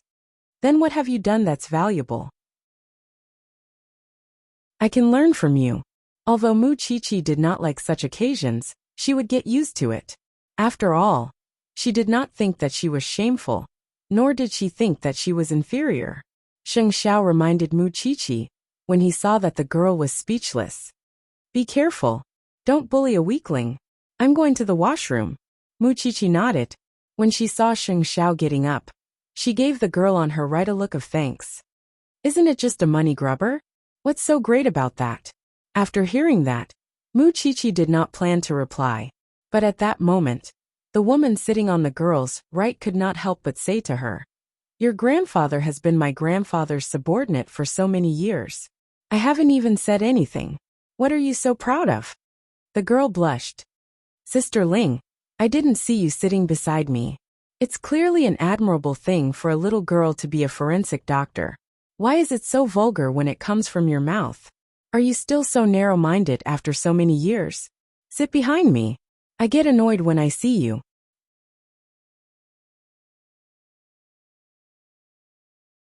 Chapter 626. Then the girl went to the back seat. It was then that the woman who helped Mu Qiqi just now responded with a smile and sat beside her. Logically speaking, your grandfather is the chief of the military, and your uncle is the mayor of Jianchuan. Your background is no less than that thing just now. Why don't you come out and help yourself? It's not like I'm being troubled, Mu Qiqi replied. I'm just not used to this kind of occasion. After all, everyone here is either rich or noble. I don't want to cause trouble for my family. My name is Li Ai. I'm a few years older than you. You can call me Sister Ai. Hello, Sister Ai. The one who troubled you just now is the daughter of the Chen family. Her name is Chen Xiao. You should pay more attention to her. She's the only daughter among the 10 or so boys in the family. That's why she's so spoiled. Mu Qiqi nodded gratefully. However, she did not look at Chen Xiao. To her, as long as it was someone she met tonight, she would not have much interaction with in the future. Therefore, she did not have to deliberately remember them. After a while, Sheng Xiao returned to Mu Qiqi's side. He frowned when he saw that the woman had moved to the back seat. But he still sat down quietly. What happened? Nothing. Mu Qiqi tilted her head. The award ceremony is about to begin. On the stage not far away, the well-known MC spoke wittily, making the atmosphere relaxed and cheerful. Soon the award ceremony began. The top 10 influential people of the year, the top 10 outstanding contributors, and the top 10 outstanding youths. It was a national honor. Mu Qiqi watched with her own eyes as the outstanding people took the stage. She finally understood what it was like to have a family and a country in their hearts. Finally, the top 10 outstanding youths were awarded. Sheng Zhao's name was ranked last because there were the most descriptions about him. Zhongting was born in just a year. But this outstanding talent is invincible in the business world. He transitioned from the diamond and jewelry industry to the military industry. What you don't know is that last year, Zhongting developed as many as 65 new technologies related to military supplies. Among them, 60 have passed the national certification and will be widely used in the military in the future. Not only that, this 28-year-old CEO has also dabbled in the development of many novel fields. He has even begun to research new weapons and has achieved preliminary results. We have reason to believe that Zhongting's future represents strength and confidence. The confidence of our country and ourselves. Mu Qiqi tilted her head to look at Sheng Xiao. She looked at her man. She really did not expect that he had done so many things in just a year that she did not know about. Mesmerized, Sheng Xiao turned to look at Mu Qiqi as well. He knew the look in her eyes. It was the same look she had when she was infatuated with him. Hurry up and get on the stage. The host is calling your name. Mu Qiqi quickly reminded him. Sheng Xiao reached out and hugged her. Then, he got up and walked to the podium from his seat. He was one of the few people who had ability, talent, temperament, and good looks. It would not be an exaggeration to describe him as handsome and unruffled. On the other hand, Sheng Xiao had been cynical and dangerous a year ago. Chief Sheng, please come to the front. The host gestured for him to come. And please, let's welcome the presenter. None of the presenters here were simple nobodies. For example, the one who presented the award to Sheng Xiao was the second in command of the military. The audience below the podium knew very well that someone of such status could be sent to present the award to Sheng Xiao. It was clear that his contributions were worthy of respect. Chief Sheng, please speak on behalf of the outstanding youth. As the applause rang out, Sheng Xiao held the trophy and stood in front of the microphone. It's been almost a year. The entire team of Zhongting and I have done a lot of research and experiments.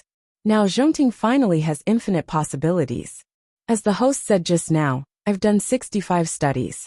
60 of them have passed the test and will soon be put to use in the military. But you definitely don't know why I've put so much effort into trying to change the working environment of soldiers. Not only soldiers, but people in other industries as well. Halfway through, Sheng Xiao suddenly looked at Mu Qiqi and pointed a finger at her. Because of my little wife.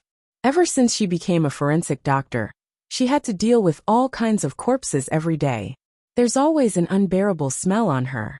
That's why I thought if there's any way to stop her from being troubled by that problem. And because of my understanding of her, I started thinking about various industries. And it's also because of those thoughts that I've put in a lot of research. My wife's existence makes me feel the weight of my responsibility. I also hope that my ability can really be used by society. After hearing that, the host couldn't help asking, Chief Sheng, did you tell your little wife about the research you've done? Sheng Xiao shook his head. She goes to school during the day and interns at the police station at night. Sometimes, she's called out for field work in the middle of the night. I can see that you seem to support her career. At the mention of Mu Qiqi, the audience below the podium could clearly feel Sheng Xiao's face softening. She's not just young. She's petite too. But she has a soul. To me, she's my equal. Sheng Xiao answered seriously. A person's true value is to contribute to society. Seeing her little body working hard every day to find the murderer, I, as her husband, would certainly be more disciplined than her. Then it seems that Mrs. Sheng has contributed a lot to Zhongting's greatness. Mu Qiqi looked at Sheng Xiao from among the crowd. Sheng Xiao was also among the crowd, looking at Mu Qiqi. The couple's eyes were shining like stars. It was fine if others did not understand. As long as they understood each other, they would have the whole world. Then, Sheng Xiao walked down the podium step by step and returned to Mu Qiqi's side. Mu Qiqi looked at him, her heart softening. You never told me about this. I thought I was just a mischievous burden to you. You never see how much influence you have on me. Didn't I tell you before? You don't have to do anything when you stay by my side. I know how to absorb nutrients from you. Chapter 627. It's my way of loving you. Mu-Chi-Chi looked down at their entwined fingers and could not help tearing up. I will become a better and more respectable person for you. Naturally, Sheng Xiao's words drew the attention of many in the crowd. Although there were more discussions about Mu-Chi-Chi and Mu-Tongxue in the beginning, the guests had reason to believe that the woman who could change a man from being feared to being respected by all was not too bad. That was why the guests had more praise for Mu-Chi-Chi after the award ceremony. They called her a winner in life. She had such a successful husband, such a perfect love, and such an interesting soul. Even the guests began to use Mu-Chi-Chi as a role model in front of their children. They were even much friendlier when they struck up a conversation with Mu-Chi-Chi. That was why Sheng Xiao had said those words on the podium. Chia already had everything, but she still wanted to be a student and a forensic assistant at the same time. That was a resounding slap to the uneducated rich second generations. Soon, the couple entered the hall where they could enjoy the performances. Since it was a state banquet, the program was a little boring, and the couple spent the entire hour chatting. Then it was time for the main event, the state banquet. As the guests entered the banquet hall one after another, Secretary He walked up to Sheng Xiao and clapped him on the shoulder. You scared me so much that I broke out in a cold sweat. But after thinking about it, the main reason is that I did not trust you enough. I thought that young people are impatient, and you are such a hot-blooded man. Still, I think I can rest easy after seeing your performance tonight. You've matured quite a lot, brother. How else would Secretary He entrust me with such an important task? Sheng Xiao chuckled. You're now someone the second in command of the army has taken a liking to. He was just praising you, and soon, you won't need me anymore. Secretary He smiled mysteriously. Still, I know you're a loyal kid, which is why I'm not afraid of you tearing me down. Come, let's find a seat and talk while we eat. The president is here. Did you guys see him? Mu-Chi-Chi looked into the crowd and saw the person she usually only saw on TV. Now he was under heavy protection. She was also someone who had met the president. Then, Mu-Chi-Chi was about to sit down when Li Ai called her from behind. Mu-Chi-Chi. Mu-Chi-Chi turned to look at Li Ai, her face clearly puzzled. Li Ai pointed at a certain part of her body in embarrassment, meaning that her relative must have come to ask Mu-Chi-Chi if she had that thing on such an important occasion. Mu-Chi-Chi shook her head.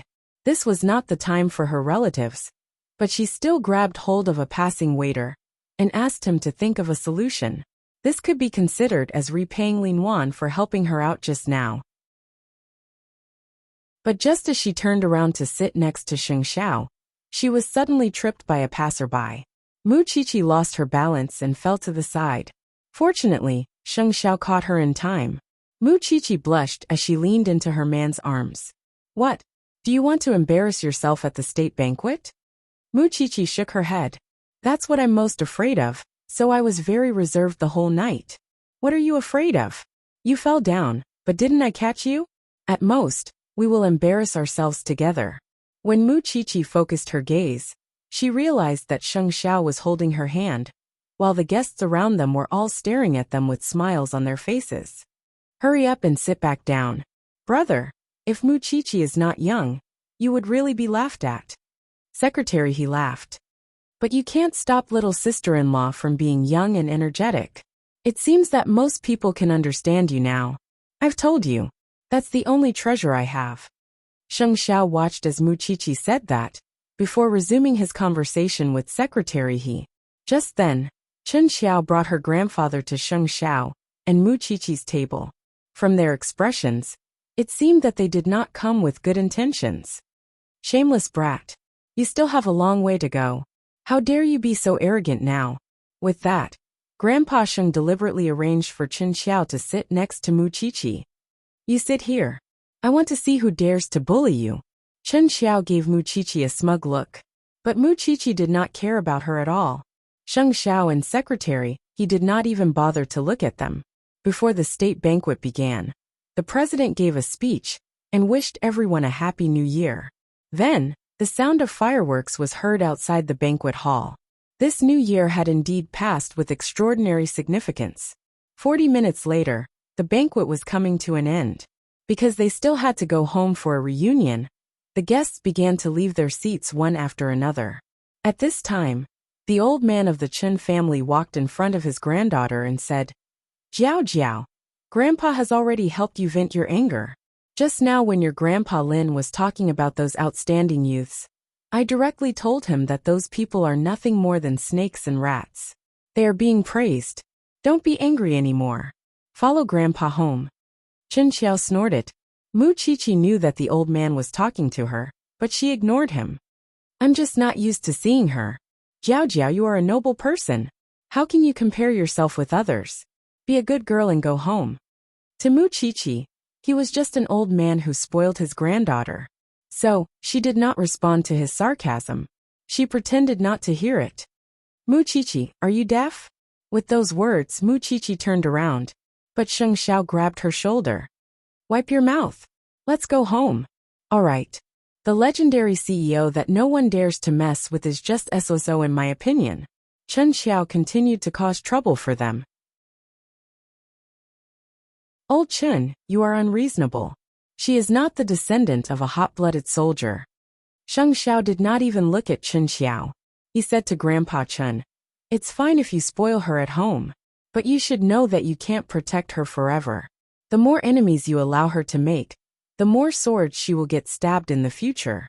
If you don't teach her well, someone will teach her for you in the future. Old Chen, you have been a soldier all your life. You should understand this, right? I brought my wife here today. I did not provoke Miss Chen. I even tolerated her many times. If you are too aggressive, I don't mind teaching your descendant a lesson for you. After all, I am still young, am I not?" Chapter 628. What an arrogant brat. What an arrogant tone. Grandpa Chen snorted. "But my granddaughter is born to be pampered. She is not someone that a bunch of merchants like you could compare to. Miss Chen's pampering is only in the eyes of the Chen family. Outsiders might not spoil her as well."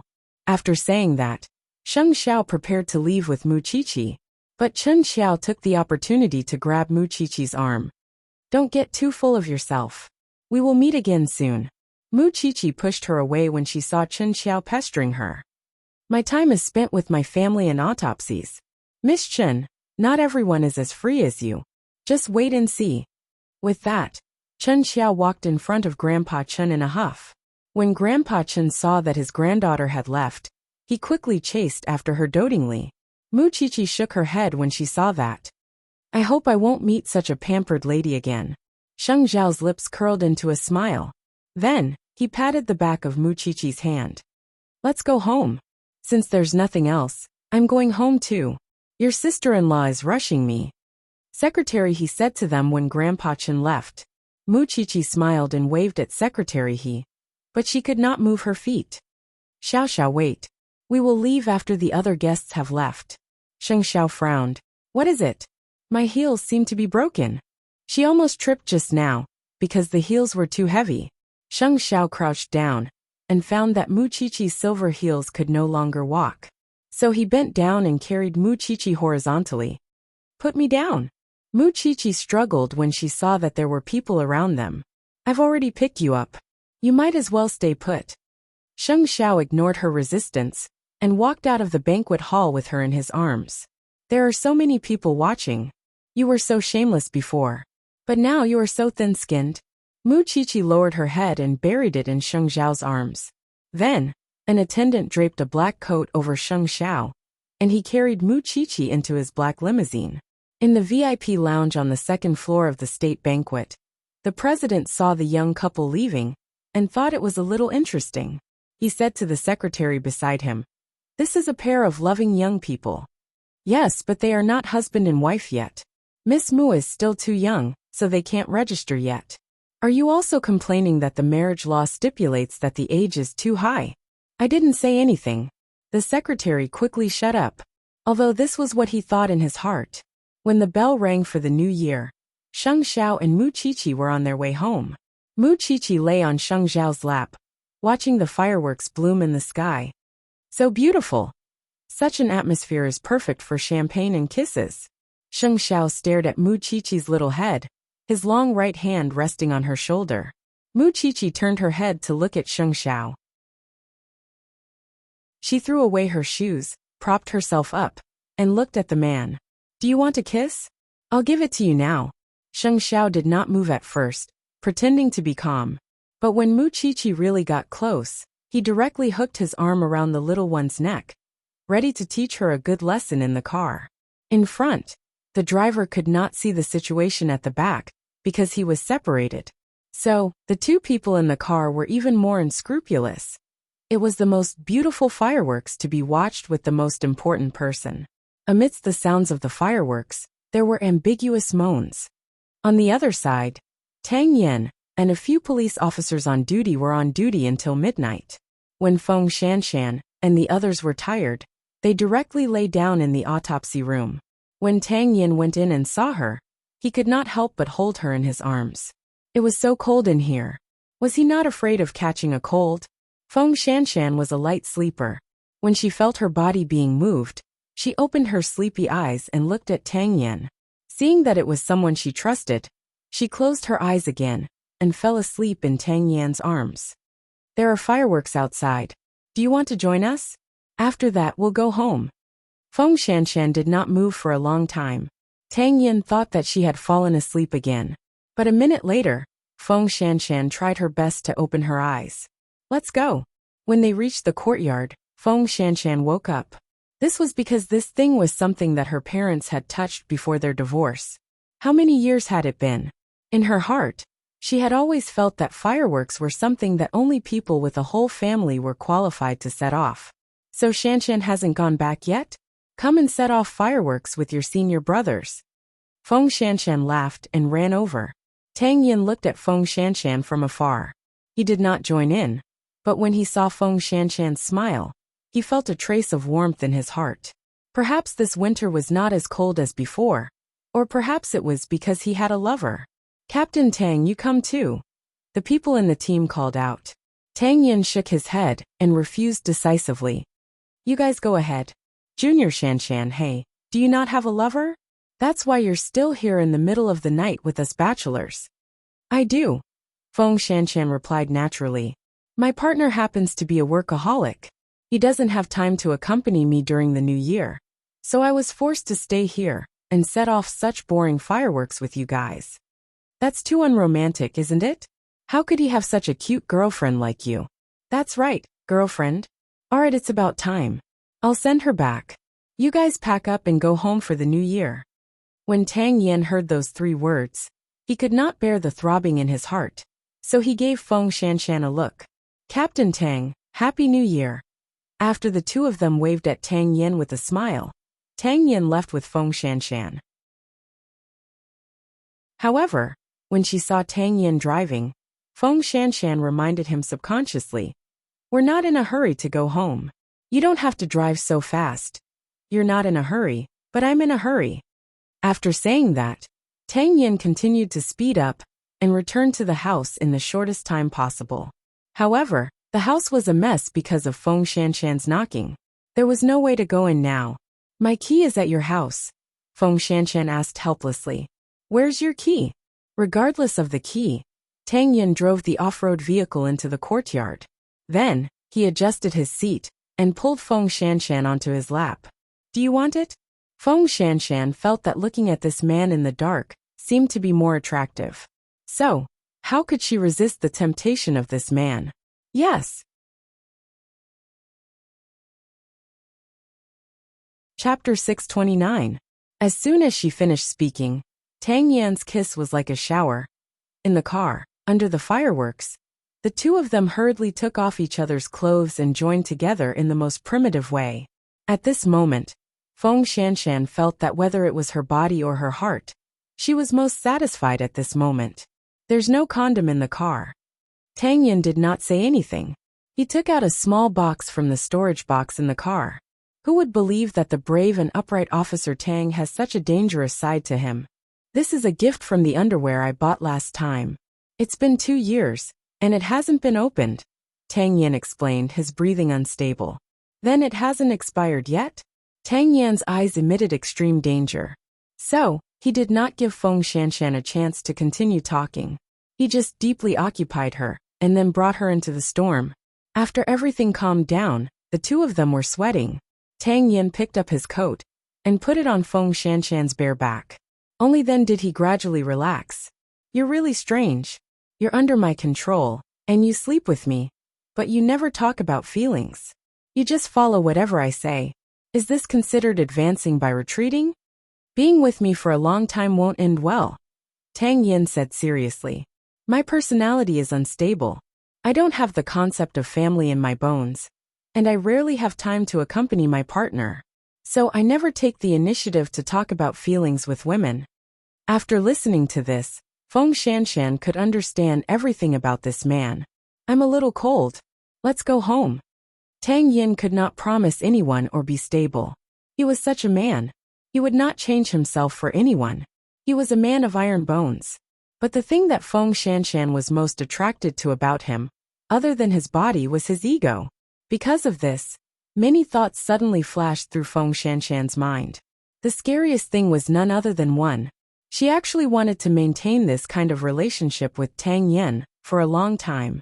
She could even be his girlfriend, because that way, she could prove to him that she was different from his previous girlfriend. Not everyone could not stand loneliness. Not everyone could not keep their loyalty.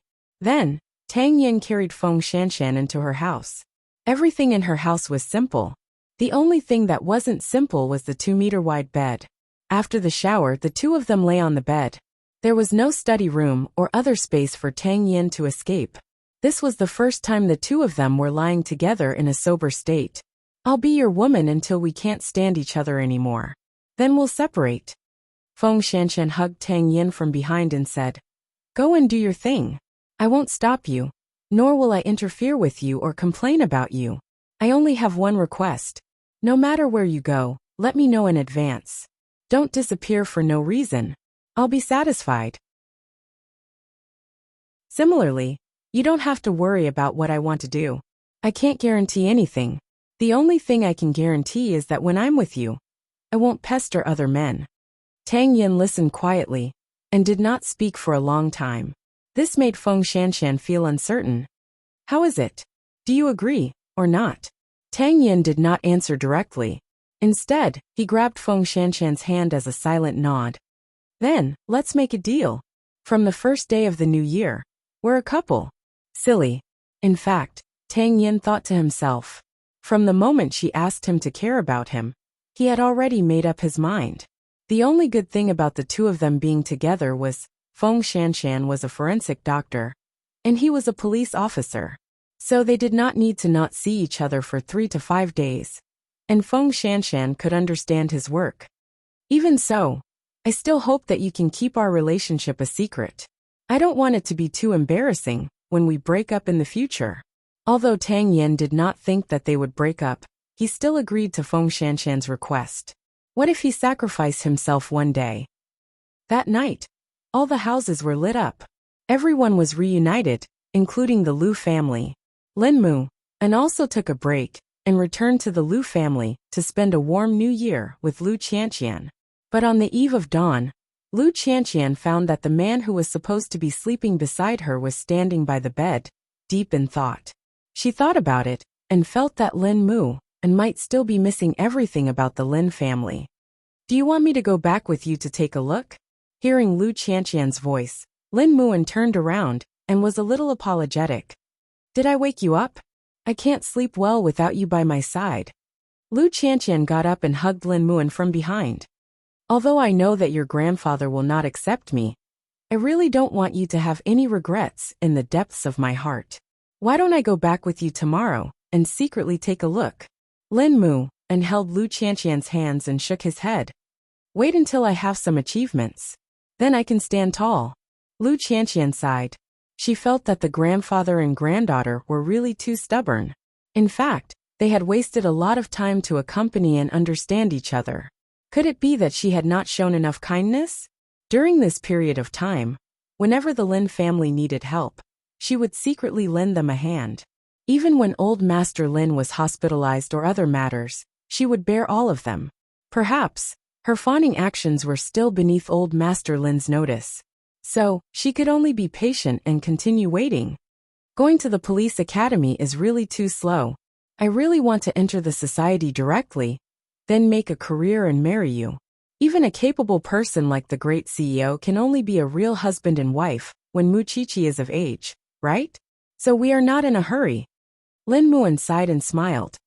I am in a hurry. Their heads gradually leaned against each other. It was a warm night for the two of them. It seemed that the only person who did not have a good time tonight was Yi Jingcheng. After the police retreated, he continued to look for Mu Tongxue on the mountain. But he did not even bump into a wild animal, let alone a human. In the second half of the night, he fainted on the mountain. In the end, he had to rely on the police to save him. He almost froze to death on the mountain. This made Mr. and Mrs. Ye's heart ache. This child was too infatuated. Father, why don't we tell Jingqing that we know where Mu Tongxue is hiding? Then, he won't have to continue looking for her. Look at how much effort he has put in to find her. But are you willing to let Mu Tongxue become your daughter-in-law? Papa Yi asked. Mama Yi shook her head. I was afraid that the child would become like this. So, I planned to get rid of Mu Tongxue before he came back. But, I didn't expect him to be so stubborn. Mu Tongxue doesn't have him in her heart.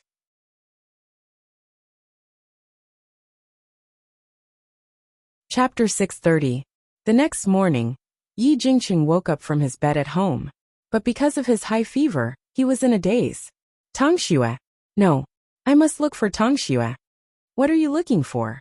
You've been set up. Do you know that? Tongxue is not on the mountain at all.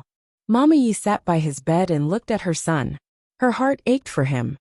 Your father has already said that you are no match for Sheng Xiao. But you didn't listen to him. If the police didn't search the mountain last night, would you have been killed by them? Did you consider how your father and I feel? Mother. Yi Jingqing looked at Mama Yi apologetically. I'm sorry for you and father, but I just can't let her go. Mama Yi sighed and admitted defeat in the end. I know where Tongxue is. Yi Jingqing's eyes widened. You know, we thought that if we kept Tongxue's whereabouts a secret, you would slowly forget about it. We didn't expect that you would be so stubborn that you almost lost your life. After saying that, Mama Yi picked up her phone and dialed a number. When he heard the hello, Yi Jingqing felt that he was like a lonely boat that had finally reached the shore. Tongxue. It's me, Auntie. Are you free now? Come and see Jingqing. He's not well. I'll take a taxi now, said Mu Tongxue. Mama Yi had hidden her away. She had left the slums and lived a normal life. Now, she had transferred to another medical school. But in the medical school, she fell in love with a doctor there, and was now actively pursuing him. When Yi Jingqing heard that it was really Mu Tongxue, he got up excitedly, and wanted to change his clothes. He didn't want to look so miserable. Not only that, he took the phone on the bedside table, and called Sheng Xiao.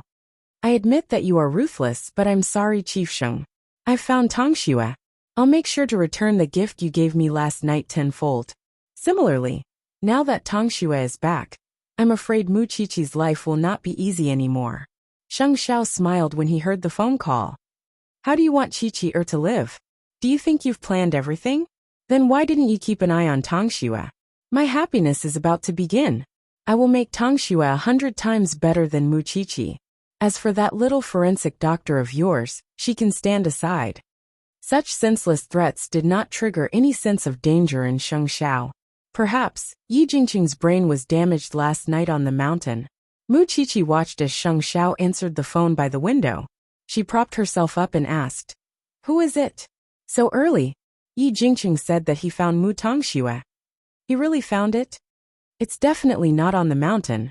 I'll get Su Che to check immediately. Sheng Xiao pinched Mu Qiqi's nose. He even threatened me, saying that if Mu Tongxue came back, he would train her into someone 100 times better than you. Is that so? Mu Tongxue can join the entertainment industry, but I'm not interested. She's good at acting, but her brain, isn't good enough. Mu Qiqi said confidently. Was Mu Tongxue still a threat to her? Not for a long time. Sheng Xiao was very satisfied with Mu Qiqi's confidence. He carried her and got up. Hurry up and pack up. We're going to the Shen family for New Year's greetings. What about the Sheng family? Mu Qiqi raised an eyebrow. We'll talk about it when the old man summons us. Mu Qiqi knew that her man was just being stubborn. Yesterday afternoon, I asked Mommy to prepare some gifts for New Year's greetings. We'll go to the hospital and Secretary He's house to visit sister-in-law. Sheng Xiao did not say anything. He let Mu Qiqi do whatever she wanted. She was becoming more and more like the wife of a CEO. She already knew how to consider the ways of the world. Half an hour later, Mu Tongxue took a taxi to Yi Mansion, which she had not seen for a long time. But now, she was wearing ordinary clothes. She no longer looked like a spoiled young lady.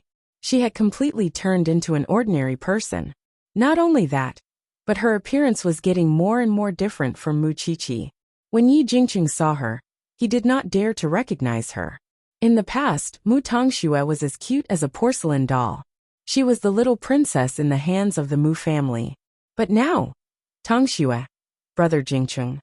Mu Tongxue sat beside Yi Jingqing's bed and called him. I heard from Auntie that you're not in good health. You need to be more careful. Tongxue. Yi Jingqing was so excited that he hugged Mu Tongxue in his arms. But Mu Tongxue pushed him away. Brother Jingqing, you're hurting me. Yi Jingqing let go of her subconsciously, and finally showed a smile that he had not seen for a long time. Tongxue, you're finally back by my side. I'll bring you to Yi Mansion. We'll be the same as before. Mu Tongxue's expression was a little strange. She turned to look at Mama Yi. When she saw Mama Yi looking at her, she said, Brother Jingqing, my life is good now. I don't plan to change my current lifestyle. So I'm sorry.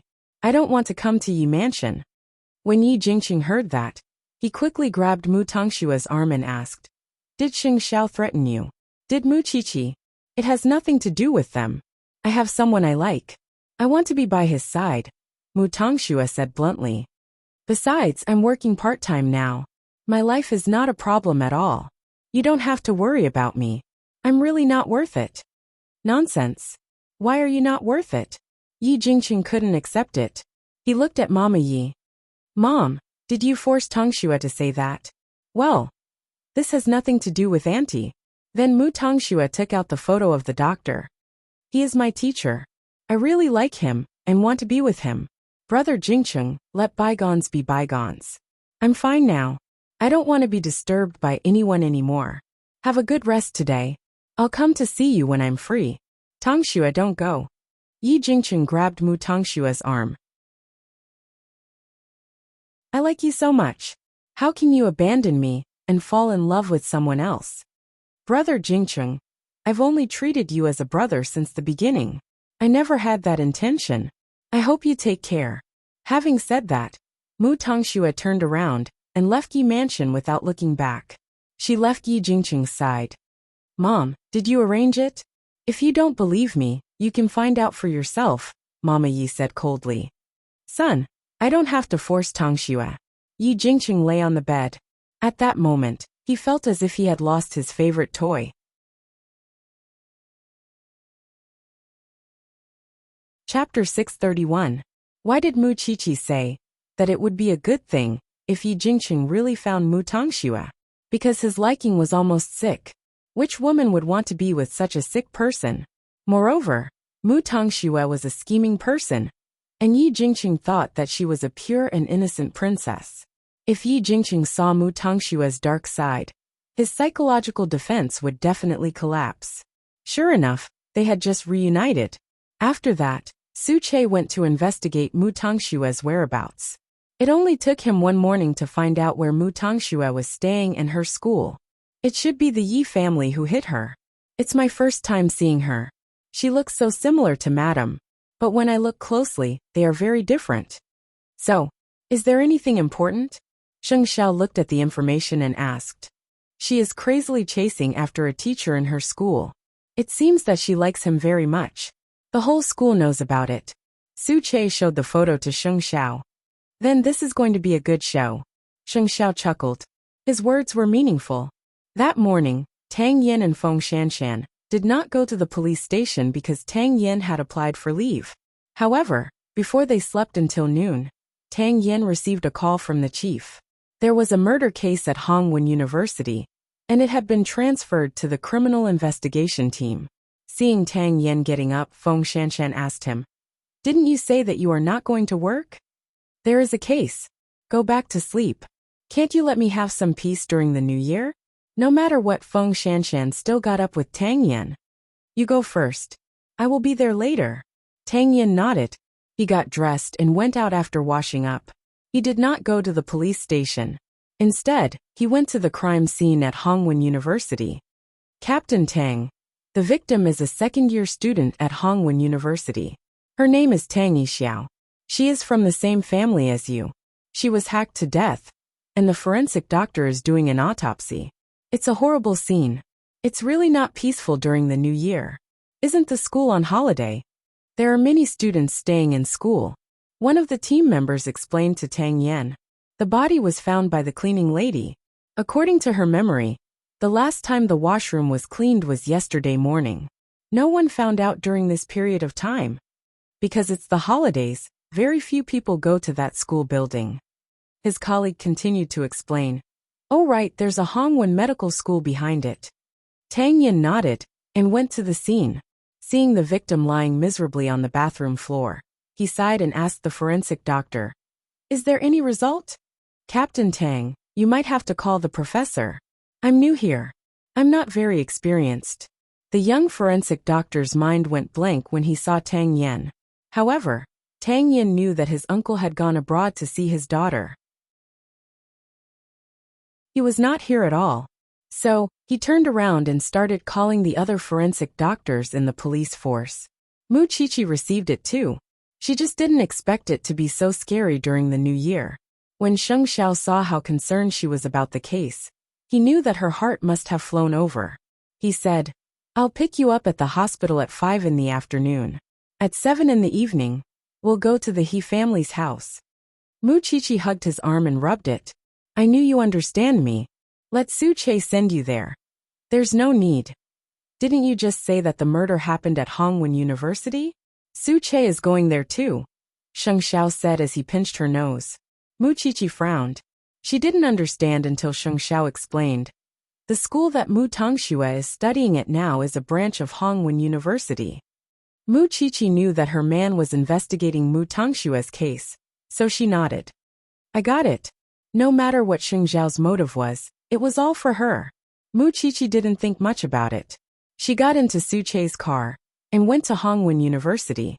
At this time, Feng Shanshan also arrived at the scene. "Isn't there a forensic doctor here?" Mu Qiqi looked at the forensic doctor in the white coat and said, "And where are the professor and the other seniors?" "The professor went abroad, and it's the holidays now. The other forensic doctors can't leave for the time being," Feng Shanshan explained for Tang Yin. "As for this one, he's newer than us. He just registered and hasn't worked for a day. You two are just forensic assistants. Don't you know your manners?" The new forensic doctor said to Feng Shanshan. Obviously, he was not happy with her arrogant attitude. Mu Qiqi didn't respond to Feng Shanshan's teasing. She walked to the new forensic doctor and said, "Senior, did you encounter any trouble?" The new forensic doctor glanced at the corpse and turned around. It seemed that he was still not used to it. Mu Qiqi glanced at him and pushed him away. Then, she and Feng Shanshan squatted on the ground and put on rubber gloves. Then they started the preliminary autopsy. The deceased is a male between 20 to 25 years old. "Wait, isn't this a female?" The police couldn't help but doubt Mu Qiqi's words. The corpse was slender and fair. He was wearing a woman's clothes and had long hair. No matter how they looked at it, he didn't look like a man. Mu Qiqi showed her Adam's apple to everyone. "Do women look like this?" The police were instantly speechless. It should be a transvestite or gender dysphoria. As she said that, Mu Qiqi continued the autopsy. Other than the slash wounds, there are no other obvious injuries on the body. There are a total of 24 slash wounds. The most fatal one should be on the neck. The main artery was cut, which led to excessive blood loss. According to the livor mortis, The time of death was around 4 to 5 in the morning. This man smoked, and he was a heavy smoker, Feng Shanshan added. He also liked to put on makeup. I just don't know if the people around him know that he's actually a man. Are you sure it's because of excessive blood loss? We still need to do a poison test to rule it out, Mu Qiqi said. So, we have to wait until we get back to the station for a detailed report. If Captain Tang thinks that we need a more professional forensic doctor to do the examination, we can contact our teacher, or go to another station to find someone. No need. I trust you, Tang Yin said. After saying that, he glanced at the new forensic doctor. When the new forensic doctor saw that, he could only turn his head away awkwardly. He couldn't even compare to two sophomores. Forensic Dr. Qin, don't take it to heart. These two are the professor's proud disciples. They have been through many battles. The police tried to comfort him. Then are they still in charge of the autopsy? Of course it's your job, senior. Mu Qiqi smiled. Feng Shanshan couldn't help but look at Mu Qiqi. It seemed that she wanted to teach the new forensic doctor a lesson. By the way, is Hongwen's medical school behind this? Mu Qiqi asked the other seniors in the team. Yes, that's Hongwen's medical school. Why are you asking? Mu Qiqi pointed at her face and answered Feng Shanshan. That person is inside.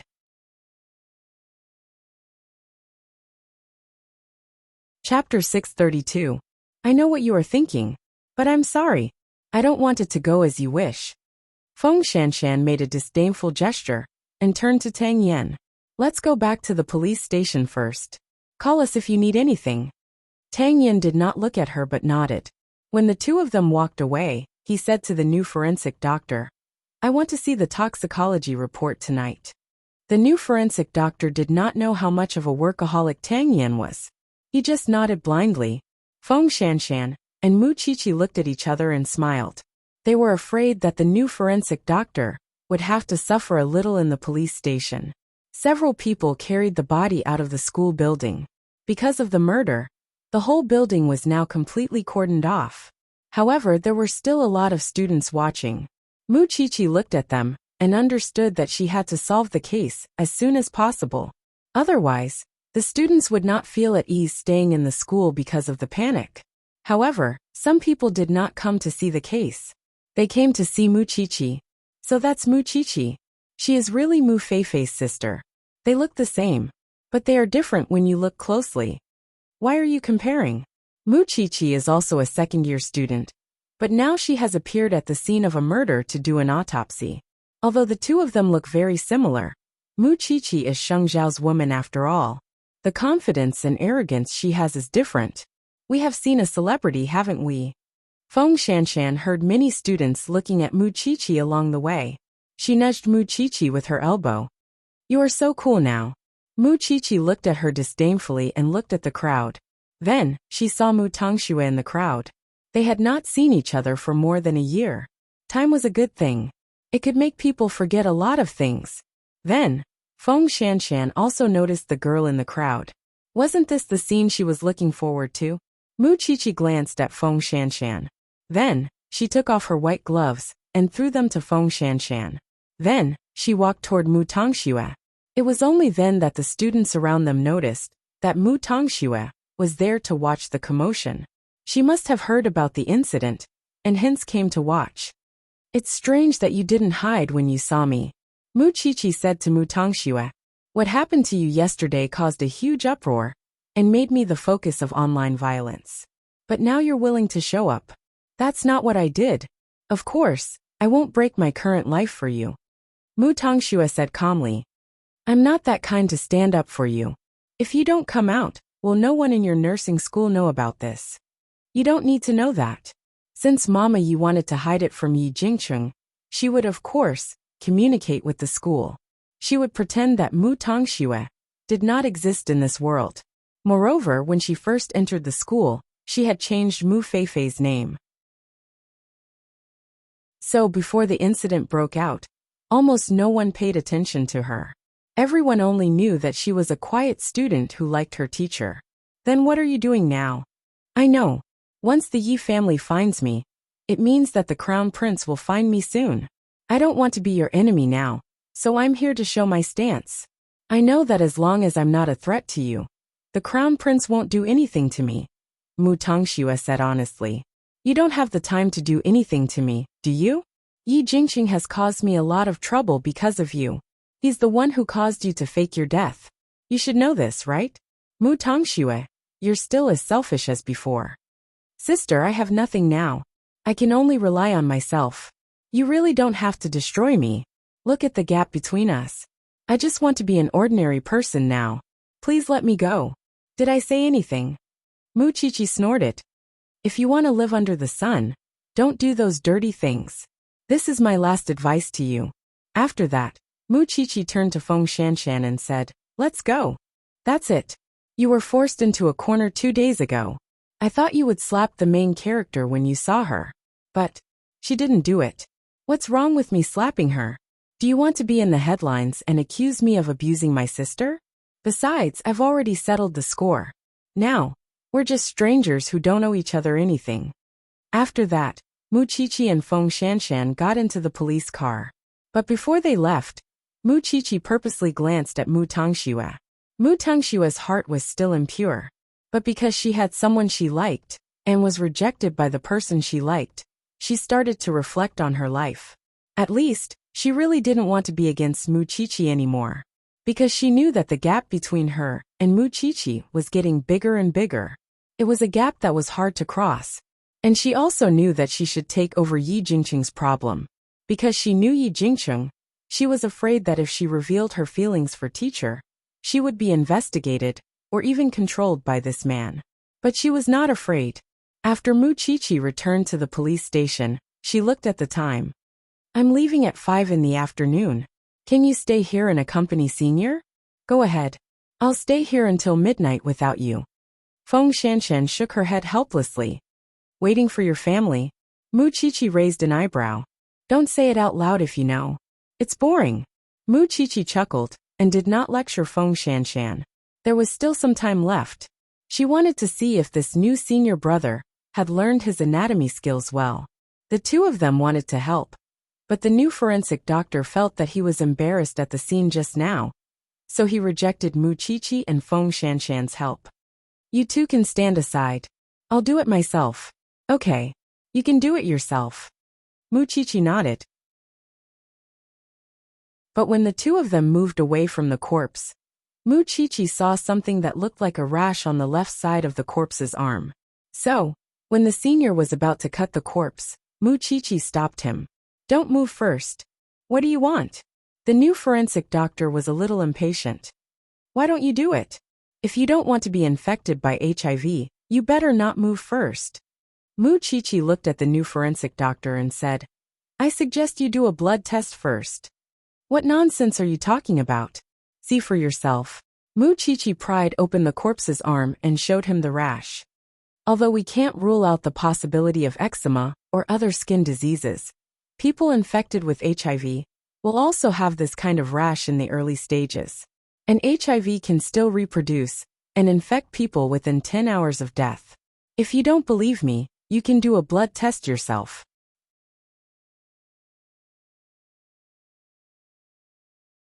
Chapter 633. After hearing that, the new forensic doctor put down the scalpel in his hand subconsciously. Senior brother, although you don't acknowledge us, I think you should listen to Mu Qiqi's suggestion and do a blood test first. I know. After all, it was related to him. So, the new forensic doctor immediately collected the blood sample of the deceased for a blood test. Mu Qiqi gestured to Feng Shanshan. This forensic doctor might be a little incompetent. She didn't know who put him in, so she asked her to keep an eye on him. Otherwise, if they missed the test, it would affect Tang Yan's judgment. Don't worry, just go. The two of them had been working in the laboratory for a long time. Why would they be afraid that they couldn't control the new forensic doctor? Su Che came to pick them up, and Mu Qiqi got into the car. But she didn't expect her man to be in the car too. Sheng Xiao reached out his hand, but Mu Qiqi stopped him. I stayed in the bathroom for a long time today. I don't like the smell. Is there any smell on your body that I haven't smelled before? Sheng Xiao snorted. I saw Mu Tongxue at Hongwen University today. She begged me to let her go. Mu Qiqi took off her coat and jumped into Sheng Xiao's arms. She stared at his chin and asked, "What do you think? Didn't you want to watch the drama between her and Yi Jingqing? You didn't even watch the drama." "Of course I won't do anything," said Sheng Xiao. "Am I that free in your eyes? Ha! Of course, I can let Mu Tongxue go. But Yi Jingqing, he must lose his reputation and beg for mercy. Only then could Yi Jingqing repay the pain that Xiao Qi had suffered in the past. In order to achieve this goal, he would not hesitate to add fuel to the fire from behind." After changing her clothes at home, Mu Qiqi accompanied Sheng Xiao to the hospital, because Grandpa Sheng was still in the hospital. At this time, Sheng Bowen and Hu Ran were there too. When they saw them, their eyes widened. "Sheng Xiao." Grandpa Sheng looked at Sheng Xiao and snorted. It was the first day of the new year. However, he understood that Sheng Xiao was at the state banquet last night, so he didn't act coy. "The doctor said that you can be discharged after resting for a week. I still need you to inform me," said the old man awkwardly. "Unhappy? Then I'm leaving." "Come back." Grandpa Sheng sighed. "Yesterday, I was worried that the girl would embarrass herself at the state banquet. I didn't expect her to be so eloquent. She taught those people outside a lesson. I've seen it for myself. There's really nothing for me to worry about the people you teach." The people in the ward couldn't help but laugh when they heard that, especially Sheng Bowen. "I've already said that this isn't something you should worry about. I'm just scared." "Are you afraid that I'll drag Xiao Xiao down?" Mu Qiqi continued. "Yes, compared to Xiao Xiao, I'm just a pile of cow dung. But since he's already a flower, there's nothing I can do. You have to accept your fate. Besides, are you the only one who cares about your grandson? I will also feel sorry for my husband. Are you married?" "That's what I call my husband." "Yes." Mu Qiqi raised the ring on her finger and said, "It's registered abroad. We're officially husband and wife." After hearing what she said, old Sheng laughed. How impudent. The family argued in the ward, but their hearts were warm. They were used to opposing each other. They didn't know how to get along with each other, so they could only be awkward. Since Zhongting has developed to this point, I can't ask you to return to Huangyao. I guess you won't like it. But I'm still worried about third brother. Grandpa, do you have no confidence in me? Grandpa Sheng looked at Sheng Bowen seriously. Although he didn't mention Sheng Kai these days, everyone knew that he and Gu Xiling were not easy to deal with. Even if they didn't do anything now, it didn't mean they would behave themselves in the future. It's not that I don't have confidence in you. I'm just afraid that you'll be too soft-hearted and not as ruthless as those wolves, tigers, and leopards. Grandpa Sheng propped himself up on the bed and said, I've been dreaming a few times recently that the Sheng family will face a great catastrophe. I'm afraid I won't be able to get through it. It seems that you really don't have confidence in me. Even so, you should believe in eighth brother, right? With his current ability, can't he take care of Huang Yao? Grandpa Sheng didn't say anything. After a long silence, he changed the topic.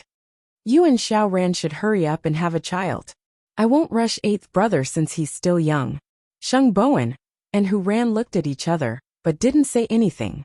But Sheng Xiao understood their awkwardness. So when they left, Sheng Xiao asked Sheng Bowen, You haven't slept with me yet? Maybe it's because of the wrong start. That's why I'm still not feeling it yet, said Sheng Bowen. Pure man. Sheng Xiao said and left with Mu Qiqi. They still had to go to the next place, Secretary He's house. On the way, Mu Qiqi heard about it and couldn't help laughing. Third brother, do you have a problem in that area? It's been so long, but you're still so calm. You don't understand. Sheng Xiao glanced at the little one's head and gave her 3 words. What don't I understand? If it's not a relationship that can be exchanged for life, there's no point in sleeping with you, said Sheng Xiao. So you have a relationship that can be exchanged for life? Mu Qiqi caught the main point in Sheng Xiao's words and asked, A relationship that can be exchanged for life? Don't you think it's too shallow for you to ask this question? Sheng Xiao asked. Mu Qiqi smiled. That's true. Anyway, they were fated to be together for life. Why should she be so pretentious? I know even if you don't tell me. Hearing Mu Qiqi's answer, Sheng Xiao was satisfied. He began to stroke her hair. The two of them have too little experience. They can't feel each other in their hearts. That's why they treat each other with respect. But when the two of them really discovered their feelings for each other, it would be a little too late. Who could predict it? In the forensics laboratory, the new forensic doctor received the blood test report and found that the deceased, Tang Yixiao, was indeed an HIV carrier. So he broke out in a cold sweat. Why did Mu Qiqi come to that conclusion? Actually, it was very easy, because Tang Yixiao was very likely a transvestite and liked to dress up. Why did he have to be so creative? Wasn't it to attract men's attention? Some of his characteristics were very obvious. He liked to attract people. Of course, this was his private life. No one had the right to interfere. However, because he knew that this person had HIV, the new forensic doctor did not dare to cut him. Feng Shanshan rolled her eyes. I say, senior brother, did you really graduate from forensic science? How dare you work in the criminal investigation team? Of course I am. You're just a student. What do you know?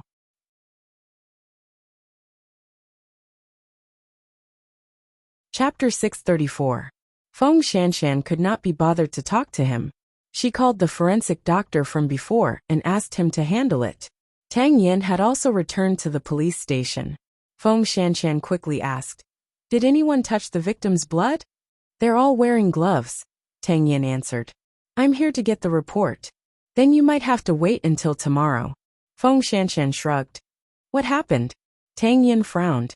He looked so serious that he looked like an old man. Feng Shanshan did not let him enter the autopsy room.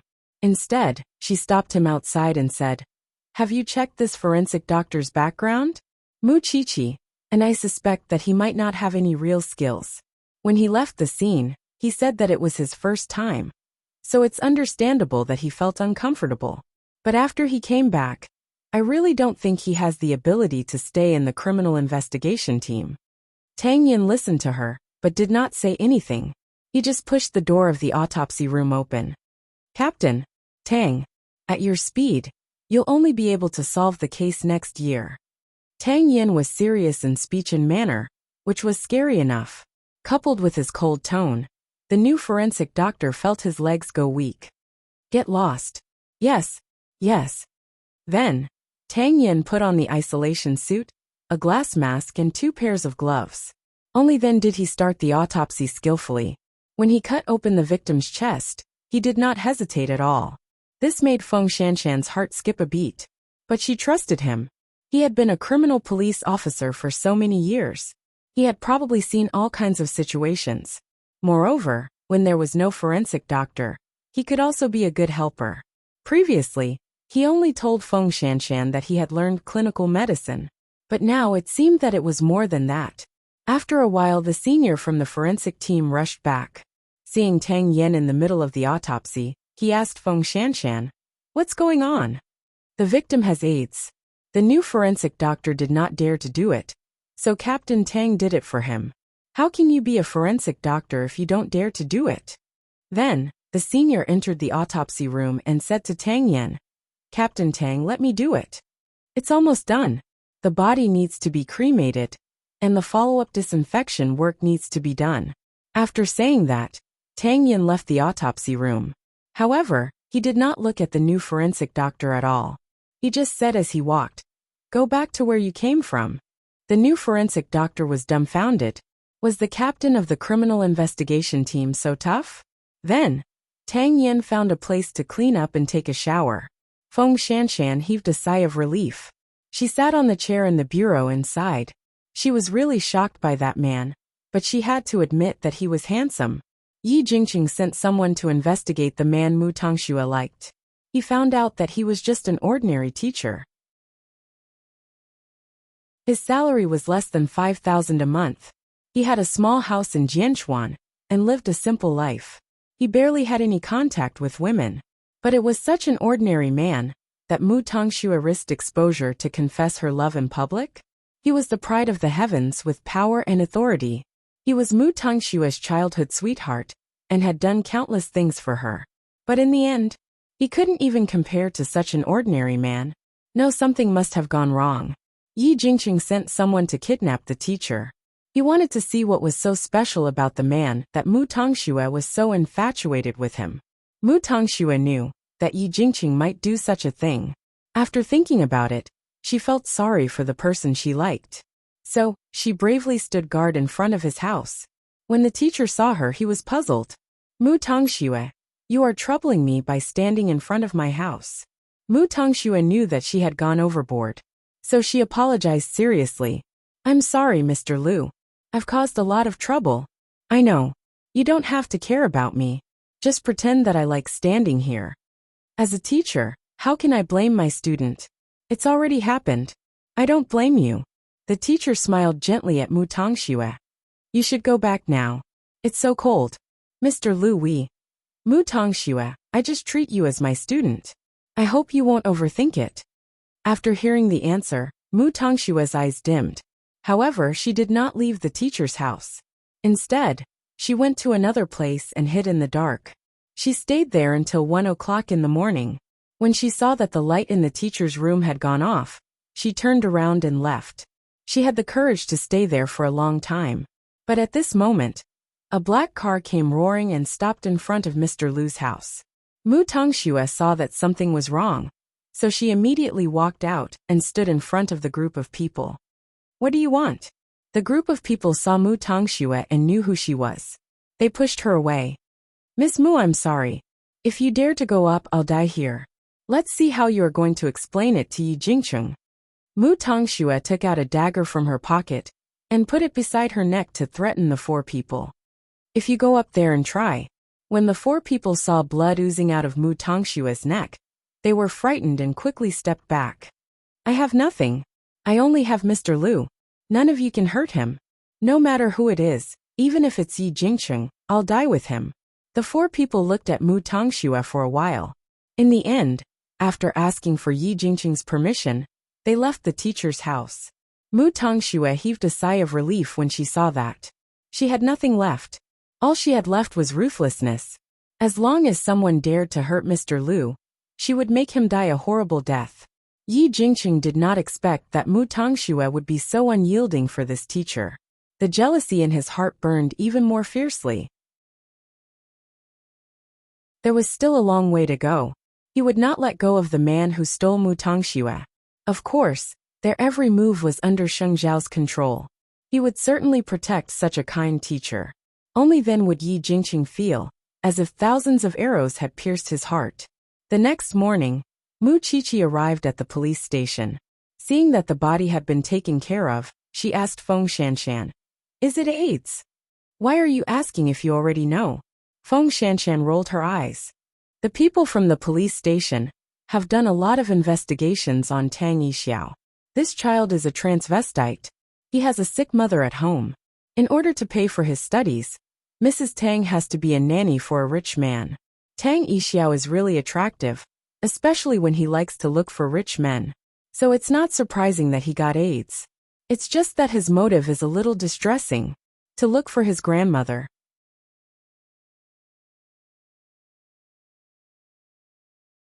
Chapter 635. Do you have any clues now? Mu Qiqi asked. He has a lot of friends in that field. In the words of the students, they are promiscuous. There are so many of them in and out of school. There's a doctor in the medical school next door. Tang Yin is going to check on him today. Are you coming? Forensic doctors rarely go to the field. But we are still learning. Of course, we can't miss this opportunity, Mu Qiqi replied.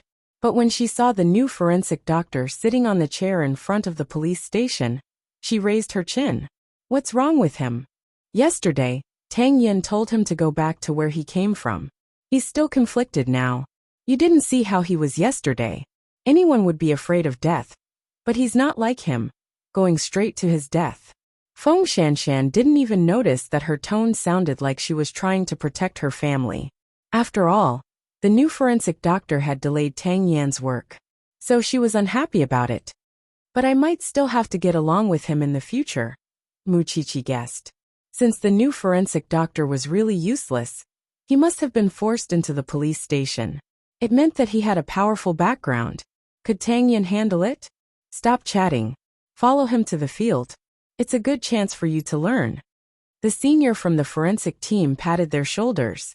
When you become forensic doctors, you won't have the chance to go to the field anymore. There are no restrictions on your identity now. The two of them quickly followed Tang Yan. This time, they sat in Tang Yan's off-road vehicle. After they got into the car, Tang Yan passed his coat to Feng Shanshan naturally. Feng Shanshan reached out to take it. The two of them looked like an old couple. So Mu Qiqi could not help but chuckle. But Feng Shanshan glared at her. Soon, the three of them arrived at the medical school in Hongwen.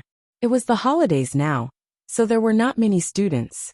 However, because Mu Tangshua's confession to the teacher was so famous, and Mu Qiqi looked very similar to her, her appearance at Hongwen's medical school attracted many people's attention. Look, the body of a celebrity is indeed different. She's popular wherever she goes. Then, they found the doctor involved and asked him about the situation. Dr. Gao, you should know that Tang Yixiao has been killed, right? Can you tell us when was the last time you saw him? The other party was wearing a white coat and a pair of jeans. He looked very refined, and no one could read his expression. The last time we met was about 4 days ago. He came to me to borrow money, and I gave him 20,000. Do you want to see the receipt? Teacher Gao, can you tell me where you were at 4 to 5 in the morning the day before yesterday? Do what? Who can prove it? Feng Shanshan continued to ask. Sleep at home. There should be surveillance cameras in the neighborhood. You guys can go and get them. The teacher was rather magnanimous. Feng Shanshan felt hopeless and dragged Mu Qiqi away. That was when she noticed another young teacher staring at Mu Qiqi. You and Mu Feifei. Sisters. Mu Qiqi answered straightforwardly. Oh, okay. The teacher's eyes were filled with doubt, but he didn't ask any more questions. He just walked past them. Then Mu Tongxue walked into the school building. She followed Teacher Lu. She didn't expect to see Mu Qiqi in the school again. It seemed that they would have to meet often if the murder case was not solved. However, they acted as if they didn't know each other at all. One was walking to the left, and the other was walking to the right. Look at you. One is in the sky, and the other is on the ground. If I were a reporter, I would also think that you are abusing your sister. Mind your own business, Mrs. Tang. Mu Qiqi glanced at her disdainfully. All right, let's move on to the next case. It's quite a lot of work. This Tang Yixiao is really not easy to deal with. They left the medical staff school. At this time, Mu Tongxue was looking at Mu Qiqi from the corner of the corridor. She was lost in thought. They had been running around the city for a whole day, but they didn't find anything. When they returned to the police station, a senior told them that an important guest wanted to see Tang Yan. Mu Qiqi guessed that this must be the new forensic doctor's backer. So she didn't get involved. She packed up and went home as soon as possible. Sheng Xiao was still having a meeting in Zhongting. So, Mu Qiqi took a shower and went to the study to help her man pack his things. However, when she saw Sheng Xiao investigating Mu Tangshua's information, she noticed that the surname of the man Mu Tongxue liked was Lu. Wasn't he the teacher who asked her about her relationship with Mu Qiqi? It seemed that he really cared about Mu Tongxue. However, looking at his information, he was just an ordinary teacher. Logically speaking, it was impossible for Yi Jingqing to ignore his rival in love. So she frowned and couldn't figure it out. After a while, Sheng Xiao entered the study. Seeing her holding the teacher's information, he hooked her chin and said, What do you want to ask? Just ask. Didn't Yi Jingqing cause trouble for this teacher? He went last night, but Mu Tongxue threatened him with death. So, Yi Jingqing didn't succeed. Sheng Xiao answered Mu Qiqi as he took off his coat. Is Mu Tongxue serious? What do you think? I just feel that why would she drag an innocent teacher into this? Hasn't Mu Tongxue thought about how powerful the Yi family is? It's easy for them to crush a teacher. Maybe she thinks that she can protect the teacher. Sheng Xiao hung up his coat and walked to Mu Qiqi's side. He reached out and hugged her, only to find that she had a rare fragrance after a shower. You took a shower? I thought that you would be tired from the meeting. If you smell the weird smell on me when you get home, your stomach will feel uncomfortable, Mu Qiqi said honestly. Seeing the tiredness on Sheng Xiao's face, she felt sorry for him. Lie on my lap, I'll massage your forehead for you. Sheng Xiao lay flat on the sofa and used Mu Qiqi's legs as his pillow. I went to Hong Wen's nursing school today and met Mr. Liu. I think he seems to care about Mu Tongxue a lot. He's quite a strong person. Mu Tongxue made it known to everyone that she likes him. But he seems to be quite frank. If Yi Jingqing really hurt her, why do I feel guilty? Sheng Xiao enjoyed Mu Qiqi's gentle touch and closed his eyes. Don't worry. I have my own arrangements. Really, I can't hide anything from you. Sheng Xiao smelled the fragrance on Mu Qiqi's body and gradually felt sleepy. It had been a long time since he laid on the little one's body peacefully. She always had this magical power to comfort him. You're tuning in to the Li Mei's Wuxia Whispers YouTube channel. We're so grateful for your support, and don't forget to subscribe to join us on this incredible journey through captivating stories. Your generosity through donations truly makes a world of difference, as it's the primary source of revenue that allows me to expand and enhance this channel for you. Thank you from the bottom of my heart for being a part of this adventure.